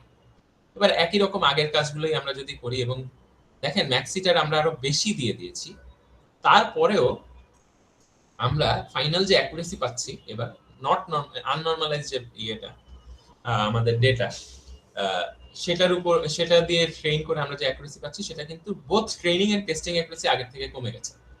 এবং আপনারা যদি এই সেলটা রান দেন তাহলে দেখবেন যে এটা রান হতে আসলে সময় লাগছে একটু বেশি, কারণ নরমালাইজ করার ফলে দুইটা জিনিস হয়। এক হচ্ছে কনভার্জ করতে হেল্প করে, মানে দ্রুত আমি অপটিমাম সলিউশনে পৌঁছাতে পারি, এবং দুই হচ্ছে আসলে ওই অপটিমাম সলিউশনে পৌঁছানোর স্পিডের পাশাপাশি আসলে একটু স্লাইটলি বেটার রেজাল্টস আমরা পাই। দুইটা জিনিসই আপনারা এখানে খেয়াল করবেন, ট্রেন হতে বেশি সময় লাগছে, এবং অ্যাকুরেসিটাও ট্রেনিং অ্যাকুরেসি 99 থেকে 97% হয়ে গেছে, টেস্টিং অ্যাকুরেসি 97 থেকে 95% এর মতো হয়ে গেছে। ঠিক আছে, তো নরমালাইজ করার এফেক্টটা আমরা আগে লিনিয়ার রিগ্রেশনের ক্ষেত্রে দেখি নাই, কারণ সেখানে আমরা ম্যাট্রিক্স সলভার ইউজ করেছিলাম পারফরম্যান্সের ক্ষেত্রে, বাট এই ক্ষেত্রে আমরা দেখতে পাচ্ছি। So it gives you an idea why normalization is required. তো এখানে মোটামুটি আমাদের এই লজিস্টিক রিগ্রেশনের কোর আইডিয়া এটা। আমরা একটা জিনিস স্কিপ করে আসছিলাম, সেটা হচ্ছে আমাদের একটা পার্টিকুলার মেশিন লার্নিং মডেলে তিনটা জিনিস খুব ইম্পর্টেন্ট। ফার্স্টলি হচ্ছে মডেলটা, যে রিলেশনশিপটা আমরা অ্যাজিউম করে নিয়েছি, এই যে এই রিলেশনশিপটা একটা লিনিয়ার রিলেশনশিপ, এরপর ক্লাসিফিকেশনের ক্ষেত্রে এটার পর আরেকটা সিগময়েড ইয়ে করা, এই রিলেশনশিপটা এটাকে আমরা বলি মডেল, ঠিক আছে, বা হাইপোথেসিস। তো যে রিলেশনশিপটা আমরা অ্যাজিউম করে নিই শুরুতে, যে কোনো মেশিন লার্নিং মডেলে সাধারণত আমরা এটা করি। ইভেন নিউরাল নেটওয়ার্কে আমরা একটা স্ট্রাকচার অ্যাজিউম করে নিই, একটা স্ট্রাকচার ডিফাইন করি নিউরাল নেটওয়ার্ক। দ্বিতীয় যে জিনিসটা লাগে সেটা হচ্ছে একটা লস ফাংশন, যেমন ধরেন আমরা লিনিয়ার রিগ্রেশনে আমরা মিন স্কয়ার এররকে একটা লস ফাংশন হিসেবে ইউজ করতে পারি। এরপর আমরা ক্রস এন্ট্রপি লসকে ক্লাসিফিকেশনের লস ফাংশন হিসেবে ইউজ করেছি, যেই লস ফাংশনটাকে মিনিমাইজ করার মাধ্যমে আমরা আমাদের অপটিমাম মডেলটা পাই, এরকম কিছু। বাট এই যে লস ফাংশনটাকে আপনি মিনিমাইজ করবেন কোন প্রসেসে করবেন, সেটার জন্য আবার আমাদের একটা অপটিমাইজেশন অ্যালগরিদম বা লার্নিং অ্যালগরিদম প্রয়োজন হয়। তো আমরা আসলে টিপিক্যালি যে খুবই ক্লাসিক্যালি ইউজ যে লার্নিং অ্যালগরিদমটা আমরা ইউজ করবো সেটা হচ্ছে গ্রেডিয়েন্ট ডিসেন্ট। গ্রেডিয়েন্ট ডিসেন্ট আপনারা এগেইন এটাও আপনারা হয়তো 420 তে কিছুটা দেখে আসছেন, এবং আমি একটু আগে আসলে যেটা বললাম, গ্রেডিয়েন্ট ডিসেন্টে আমরা যে কাজটা করি, আমরা হচ্ছে বেসিক্যালি আমাদের যে লস ফাংশনটা আছে কোন একটা পার্টিকুলার ইটারেশনের পরে আমরা যে লসটা পাই, ওই লস ফাংশনটাকে আমরা পার্টিকুলার একটা প্যারামিটারের সাপেক্ষে, মানে ওয়েট বা কোএফিসিয়েন্টের সাপেক্ষে আমরা সেটাকে ডিফারেন্সিয়েট করি। ওই ডিফারেন্সিয়েশন থেকে আমরা তো একটা স্লোপ পাবো, ঠিক আছে, যেই স্লোপটা আমাকে বলবে যে এখন কোন ডিরেকশনে গেলে আমার লসটা আরো ফার্দার মিনিমাইজ হবে। ঠিক আছে, এবং আমরা দেখেছি যদি স্লোপটা পজিটিভ হয় তাহলে আমার আসলে জিনিসটাকে ওই পার্টিকুলার কোএফিসিয়েন্টের ভ্যালুটা আরেকটু কমানো উচিত। ঠিক আছে, তো এই কারণে আমরা এখানে মাইনাস ইউজ করছি। আবার স্লোপটা যদি নেগেটিভ হয় তাহলে কিন্তু আমার কোএফিসিয়েন্টের ভ্যালুটা বাড়ানো উচিত। তো আমরা যেহেতু স্লোপটাকে দিয়ে এখানে গুণ করছি, তো মাইনাসে মাইনাসে প্লাস হয়ে যাবে ইন দ্যাট কেস। সো আমাদের এই যে আপডেট রুলটা এটা অলওয়েজ হোল্ড করে।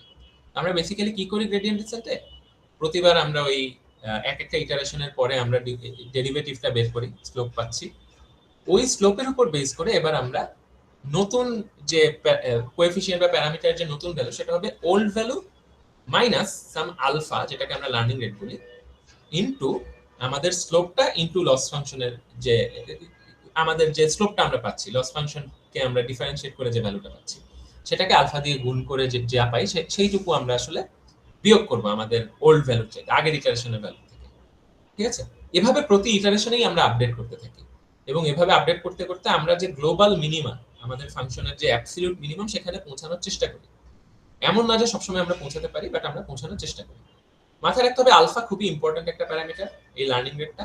লার্নিং রেটটাকে আমরা অনেক বেশি যদি দিয়ে ফেলি তাহলে দেখা যাবে মডেল আসলে মিনিমার দিকে না গিয়ে আরো ডাইভার্জ করছে, আরো ওয়ার্স হচ্ছে। আবার যদি আপনি খুব বেশি ছোট দিয়ে ফেলেন তাহলে সারা জীবন লাগবে আপনার মডেলটা একটা অপটিমাম ভ্যালুতে পৌঁছাতে। তো লার্নিং রেটের একটা প্রপার ভ্যালু বের করে আনাটা খুবই দরকার। তো এখানে কিছু ডেরিভেশন দেওয়া আছে। ডেরিভেশনটা আসলে আমাদের আপাতত এখানে আমরা ডেরিভেশনটাতে যাওয়ার দরকার নেই, বাট যে জিনিসটা ইম্পর্টেন্ট সেটা হচ্ছে আপনারা যদি ফাইনাল আউটপুটটা দেখেন তাহলে হচ্ছে আমাদের যে আপডেট টার্ম, আমরা অরিজিনাল ভ্যালু থেকে, এটা হচ্ছে আমাদের অরিজিনাল ভ্যালু, সেটা থেকে একটা ভ্যালুকে বিয়োগ করছি। যদি আপডেট টার্মটা খেয়াল করেন, আমার ফাইনাল আউটপুটটা অরিজিনাল লেভেল যেটা ছিল সেটা যত কাছাকাছি যাবে আমার এই ভ্যালুটা কিন্তু কমতে থাকবে, এবং এটা যদি পারফেক্ট হয় আমরা আর কোনো আপডেটই পাবো না। অ্যান্ড দ্যাট মেক্স সেন্স, কারণ আমি যদি অপটিমাল ভ্যালু রিচ করি তাহলে আমার তো আর প্যারামিটার আপডেট করার কোনো দরকার নেই। ঠিক আছে, তো টার্গেটটা থাকে আসলে এই জিনিসটাই অ্যাচিভ করা আর কি, এবং আমরা যতটা কাছাকাছি সম্ভব যাওয়ার চেষ্টা করি। তো এখানে লাস্ট আরেকটা জিনিস আমরা দেখবো, সেটা হচ্ছে রেগুলারাইজার্স। এগেইন এটাও আপনারা আসলে দেখে আসছেন। রেগুলারাইজার বেসিক্যালি কি কাজ করে, আপনার ওই যে আমরা বললাম আমরা ট্রেনিং সেটের উপর ট্রেন করি। এখন আপনার মডেল যদি একটু কমপ্লিকেটেড হয়, বিশেষ করে লিনিয়ার রিগ্রেশন, এটা সাধারণত অনেক বেশি দরকার হয় না, বাট লিনিয়ার রিগ্রেশন বাদে আপনি যদি পলিনোমিয়াল রিগ্রেসর ইউজ করেন, যেটা আমরা কিছুটা করেছিলাম, একটা সেকেন্ড অর্ডার আমরা ইউজ করেছিলাম। এরপর আপনি যদি বা আরো হায়ার অর্ডার ধরেন বা নিউরাল নেটওয়ার্ক ইউজ করেন, সবচেয়ে ক্লাসিক এক্সাম্পল এটা। নিউরাল নেটওয়ার্ক খুবই পাওয়ারফুল।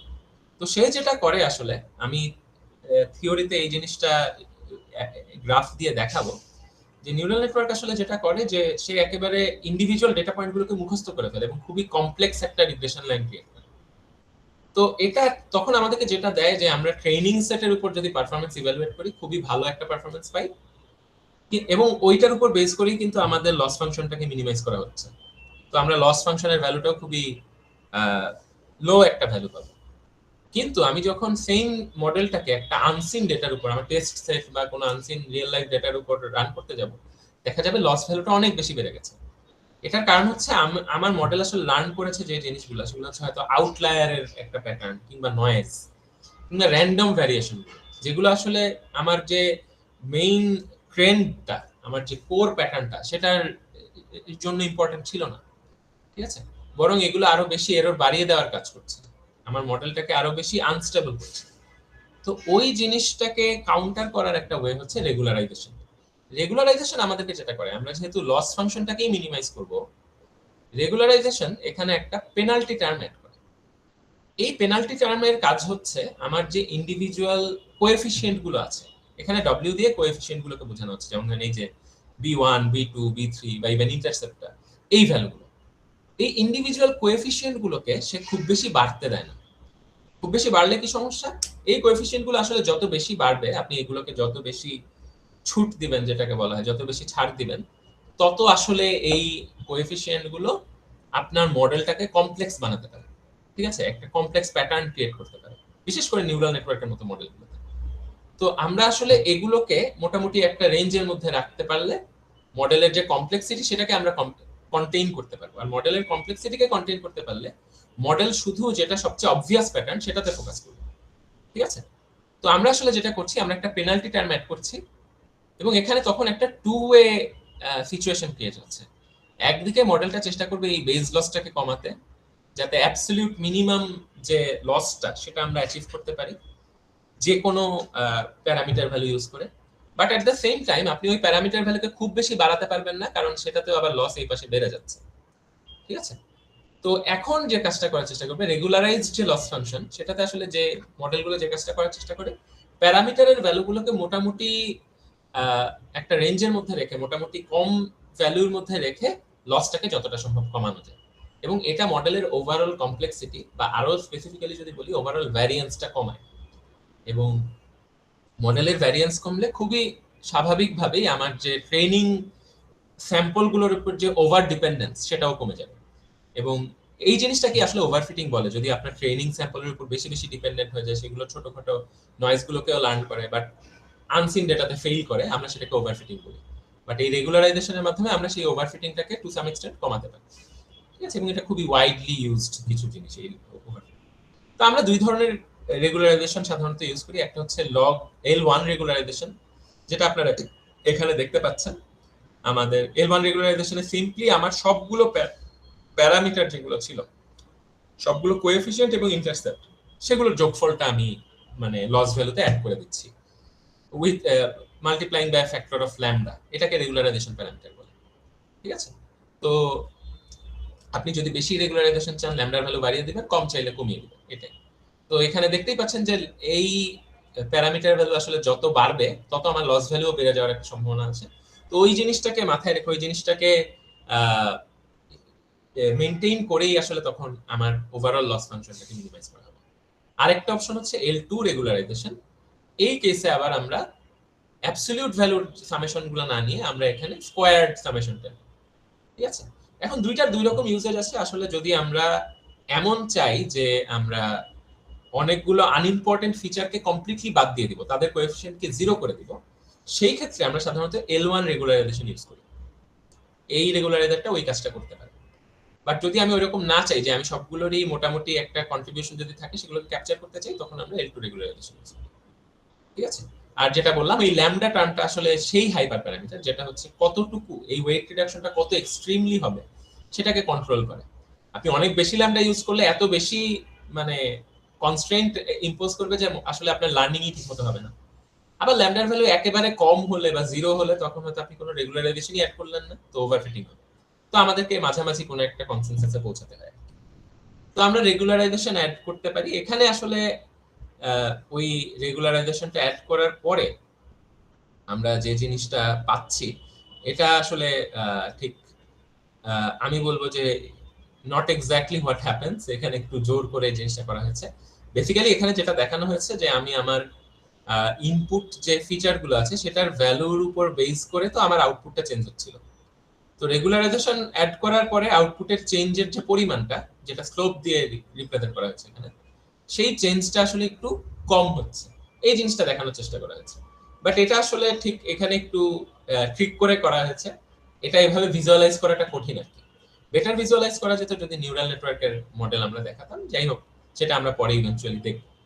ঠিক আছে, তো এই পোর্শনটাতে আমরা বেসিক্যালি ওই কাজটা করারই চেষ্টা করেছি। তো মোটামুটি এই হচ্ছে আমাদের যে এখানে আপনারা যদি দেখেন, আমরা হ্যাঁ এই যে লিনিয়ার মডেল, আমরা এখানে কোন মডেলটা ইউজ করছি একটু খেয়াল করে দেখেন। হ্যাঁ, এখানে আমরা ইউজ করছিলাম লিনিয়ার রিগ্রেশন, সিম্পল যে লিনিয়ার রিগ্রেশনটা আমরা আগে ইউজ করেছি সেটা। এই জায়গায় আমরা ইউজ করেছি রিজ রিগ্রেশন। তো রিজ রিগ্রেশন বেসিক্যালি হচ্ছে আপনি যদি লিনিয়ার রিগ্রেশনের সাথে ওই যে L2 রেগুলারাইজার অ্যাড করেন, এইটা অ্যাড করলে আপনার লস ফাংশনটা চেঞ্জ হয়ে যাচ্ছে। এই লস ফাংশন ইউজ করে যদি আপনি লিনিয়ার রিগ্রেশন করেন তখন আমরা সেটাকে বলি রিজ রিগ্রেশন। আর যদি আপনি এটা ইউজ করতেন সেটাকে আমরা বলি লাসো রিগ্রেশন। ঠিক আছে, এগুলো সবগুলোই সাইকিট-লার্নে অলরেডি দেওয়া আছে। তো আমরা রিজ রিগ্রেশনটা কল করলাম এবং এখানে আলফা হচ্ছে ওই রেগুলারাইজেশন প্যারামিটার, সেটা একটা ভ্যালু 10 দিয়ে দেওয়া হলো। সেটা কল করার পরে আমরা আবার মডেলকে প্রেডিক্ট করলাম। প্রেডিক্ট করে আমরা যে নতুন রিগ্রেশন লাইন পেলাম সেটা দেখা যাচ্ছে একটু মানে আমরা ট্রেনিং যে স্যাম্পলগুলো সেগুলোর উপর ডিপেন্ডেন্সি একটু কমেছে, এরকম কিছু একটা হয়তো দেখা যাচ্ছে। বাট রিয়েল লাইফে এটা আসলে আরো অন্যভাবে ভিজুয়ালাইজ করতে হবে। বাট ওই তো রেগুলারাইজার বেসিক্যালি যেটা করে সেটা হচ্ছে আমার ইন্ডিভিজুয়াল এক একটা ট্রেনিং স্যাম্পলের উপর ডিপেন্ডেন্সটা কিছুটা কমায়, বায়াসটা কিছুটা হয়তো বাড়ায়, এই জিনিসটা। এখন আমরা এই সেম জিনিসটা যদি আমরা এখানে বোস্টন ডেটা সেটের উপর আসলে করি, এবং এখানে একটা নতুন কাজ করা হয়েছে সেটা হচ্ছে আপনারা দেখেন আমরা ভ্যালিডেশন সেট বলে একটা জিনিস এখানে ইন্ট্রোডিউস করেছি। এটাও কিন্তু ইম্পর্টেন্ট। আমরা আসলে মানে কি করি, আমরা সাধারণত একটা মডেল, একটা ডেটা সেট আমরা নেই, সেই ডেটা সেটকে আমরা প্রথমে দুই ভাগে ভাগ করছি। একটাকে আমরা ফাইনাল ইভ্যালুয়েশনের জন্য ইউজ করব, আর আরেকটা পোর্শনকে আমরা ট্রেনিং এর জন্য ইউজ করব। তো আসলে যেটা দেখা যায় রিয়েল লাইফে যে আমরা মডেলের পারফরমেন্সের উপর বেস করে মডেলে বিভিন্ন রকম টুইকস আনি। যেমন ধরেন আমরা এখানে যে আলফাটা ইউজ করেছি বা ল্যামডার ভ্যালু, এটা আসলে রেগুলারাইজেশন প্যারামিটারের যে ভ্যালুটা আমরা ইউজ করেছি, সেই প্যারামিটারের ভ্যালুটা আমি দেখলাম 10 এ ভালো কাজ করছে না, আমি 5 করলাম। ঠিক আছে, এইভাবে আমরা আগাই এবং এই পারফরমেন্সটা কিন্তু আমরা টেস্ট সেটের পারফরমেন্স থেকেই আমরা এই যে এটা ওভারফিট করছে কি করছে না সেটা বের করার চেষ্টা করি। সমস্যাটা হচ্ছে এমনও তো হতে পারে আমি যে এই যে টুইকগুলা করলাম সেটা শুধুমাত্র ওই পার্টিকুলার টেস্ট সেটের জন্য প্রযোজ্য, ওই পার্টিকুলার টেস্ট সেটে আমার টুইকগুলো ভালো কাজ করবে, বাট আরো আনসিন যেটা যদি আমি আনি তাহলে ভালো কাজ করবে না। তাহলে তো সমস্যা, মানে আমি আমার টেস্ট সেটের কিছু ইনফরমেশন লিক করে দিচ্ছি যেটার উপর বেস করে আমি মডেলটাকে আবার আপডেট করছি। তো এই ঘটনাটাকে বলা হয় ডেটা লিকেজ। তো ডেটা লিকেজ হওয়ার ফলে যেটা হয় দেখা যায় যে আমাদের ইভেন আমরা ভাবছি টেস্টিং পারফরমেন্সও ভালো, বাট আসলে রিয়েল লাইফে আপনি ইমপ্লিমেন্ট করতে গেলে দেখবেন টেস্টিং পারফরমেন্স আসলে তেমন ভালো হচ্ছে না। তো ওই জিনিসটাকে এড়ানোর জন্য আমরা আসলে আমাদের ডেটা সেটকে আসলে 3 ভাগে ভাগ করি। প্রথম ভাগ হচ্ছে আমরা প্রথমত টেস্ট সেটটাকে আলাদা করে নিই, ধরেন ফুল ডেটা সেটের 20% কে আমরা আলাদা করে ফেললাম, সেটা হচ্ছে একদম মডেলকে টিউন করার জন্য আমরা এটাকে ইউজ করব না, এটা একদম আলাদা করে রেখে দেব, শুধু ফাইনাল রেজাল্টটাকে আমরা রিপোর্ট করার জন্য এটাকে ইউজ করব। আর বাকি যে অন্য অংশটা আছে সেই অংশটাতে আমরা আসলে সেই অংশটাকে আরেকবার আমরা স্প্লিট করে একটা অংশ আমরা ট্রেনিং এর জন্য রাখি এবং আরেকটা অংশ হচ্ছে ওই পার্টিকুলার পোরশন যেটা টেস্ট সেটের মতো ইউজ হবে, বাট এই অংশের পারফরম্যান্সের উপর বেস করে আমরা আসলে আমাদের মডেলের যে টুইক গুলো আনে, কোনো হাইপার প্যারামিটার চেঞ্জ করা, মডেল চেঞ্জ করা, এগুলো করা হলে আমরা এটার পারফরম্যান্সের উপর বেস করে দিই। তো এই পোরশনটাকে বলা হয় আসলে ভ্যালিডেশন ডেটা সেট। তো আমরা আসলে আমাদের ওভারঅল ডেটা সেটকে ট্রেনিং, টেস্টিং এবং ভ্যালিডেশন এই 3 ভাগে ভাগ করি সাধারণত। এখানেও সেটা করা হয়েছে, জাস্ট দুইবারে আমরা ট্রেন টেস্ট স্প্লিট ফাংশনটা অ্যাপ্লাই করেছি। প্রথমে টেস্ট সেটটা আলাদা করেছি, তারপর আবার ওই বাকি অংশ থেকে ভ্যালিডেশন পোরশনটাকে আলাদা করেছি। তো এখানে দেখতে পাচ্ছেন আমাদের টোটাল 569টা মনে হয় স্যাম্পল ছিল, তার মধ্যে আমরা 343টাকে রেখেছি ট্রেনিং এর জন্য, 61টাকে ভ্যালিডেশনের জন্য এবং ফাইনালি 102টা স্যাম্পল রেখে দিয়েছি একদম ফাইনাল রেজাল্টের জন্য। তো আমরা এখানে যেটা করছি দেখেন, আমরা আলফা টেস্ট করছি। আলফা টেস্ট মানে আমরা দেখতে চাচ্ছি কোন রেগুলারাইজেশন প্যারামিটারের জন্য, রেগুলারাইজেশনের কোন ভ্যালুর জন্য আমরা আসলে বেস্ট রেজাল্টটা পাই। ঠিক আছে, তো এখানে রেগুলারাইজেশন প্যারামিটার ভ্যালু 0, 0.01, 0.1, 1, 10, 100, 1000, 10,000 এই সবগুলো ইউজ করা হয়েছে। আমরা প্রত্যেকটার জন্য আমাদের ভ্যালিডেশন সেটে যে পারফরম্যান্স সেটাকে আমরা ইয়ে করলাম, মানে সেই ভ্যালিডেশন সেটের উপর মিন স্কয়ার্ড এরর যেটা সেটা আমরা প্লট করলাম। খেয়াল করে দেখেন এখানে আমাদের বেস্ট পারফরম্যান্সটা আমরা পেয়েছি আলফা সমান 0 এর জন্য, মানে একদম কোন রকম রেগুলারাইজেশন যদি আমরা ইউজ না করি তাহলেই বেস্ট পারফরম্যান্স পাচ্ছি। আপনাদের মনে হতে পারে এটা কেন হলো? এটা সবচেয়ে সিম্পল অ্যান্সার হচ্ছে আমরা আসলে যে মডেলটা ইউজ করেছি সেই মডেলটাই আসলে খুবই সিম্পল একটা মডেল, মানে কারণ এটা তো লিনিয়ার রিগ্রেশনের উপর বেস করে তৈরি করা। তো লিনিয়ার রিগ্রেশন তো ইটসেলফ, আমি যদি কোনো রকম ফিচার ইঞ্জিনিয়ারিং করে হায়ার অর্ডার ফিচার্স না আনি তাহলে লিনিয়ার রিগ্রেশন তো ইটসেলফ খুবই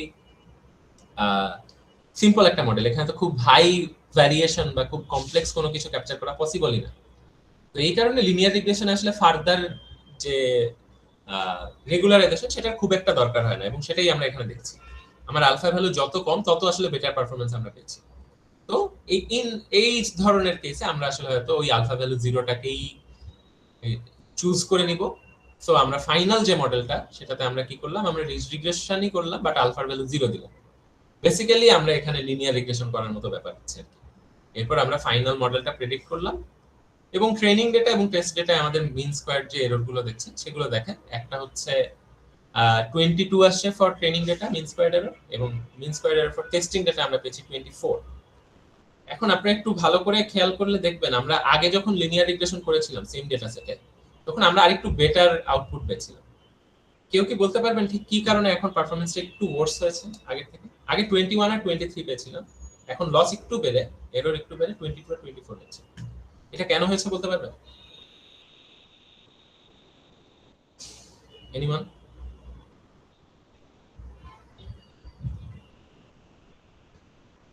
স্যার এই যে ভ্যালিডেশনের জন্য আলাদা করা হয়েছিল ইন্টারভিউ। এক্স্যাক্টলি, আমরা ওভারফিটিং না এক্স্যাক্টলি, এখানে একই রকমই, বাট আমরা আসলে যত বেশি ডেটা আপনি ইউজ করতে পারবেন তত বেশি রোবাস্ট মডেল আপনি পাবেন।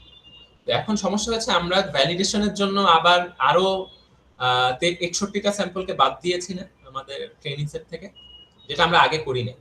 আগে কিন্তু আমাদের ট্রেনিং সেটের যে সাইজটা সেটা 404টা স্যাম্পল ছিল সেখানে, বাট এখন আমরা মাত্র 343টার উপর ট্রেন করছি। সো আমার মডেল লার্ন করার সুযোগটা একটু কম পাচ্ছে, যে কারণে পারফরমেন্স একটু ডিগ্রেড করেছে। যদি আপনি আবার আগের মতো ওই 404টা স্যাম্পল দিয়েই কাজ করতেন তাহলে দেখতেন যে একই রকম এররই আসলে আসছে। এটাই এখন এটা আসলে ভ্যালিডেশন সেট ইউজ করার এটা একটা ট্রেড অফও। আমরা ভ্যালিডেশন সেট ইউজ মানে করার কারণে অনেক সময় আমাদের যে এন্টায়ার ট্রেনিং ডেটা, মানে এটা যে ডেটা সেট তার একটা পোর্শনকে আমরা ইউটিলাইজ করতেই পারি না। বাট কিছু করার নেই, আপনি যদি রোবাস্ট মডেল বানাতে চান আপনাকে এই কাজটা করতেই হবে। অথবা কে ফোল্ড ক্রস ভ্যালিডেশন বলে একটা মেথড আছে, সেটা ইউজ করলে আমরা অনেক সময় ফুল ডেটা সেটের যে ইয়েটা টেস্টিং সেট বাদ দিয়ে, টেস্টিং পোর্শনটা বাদ দিয়ে ফুল ডেটা সেটের যে ডেটা আছে সেগুলোকে ইউটিলাইজ করতে পারি। সেটা হয়তো আমরা থিওরিতে দেখব। But in general validation set use করার কারণে আরো কিছু ডেটা আমাদেরকে স্যাক্রিফাইস করতে হয়। বাট মানে ফাইনাল যে আমার ইভ্যালুয়েশনটা হয় মডেলে সেটা তখন একদম পারফেক্ট হওয়ার কাছাকাছি যায়। এই হচ্ছে মোটামুটি।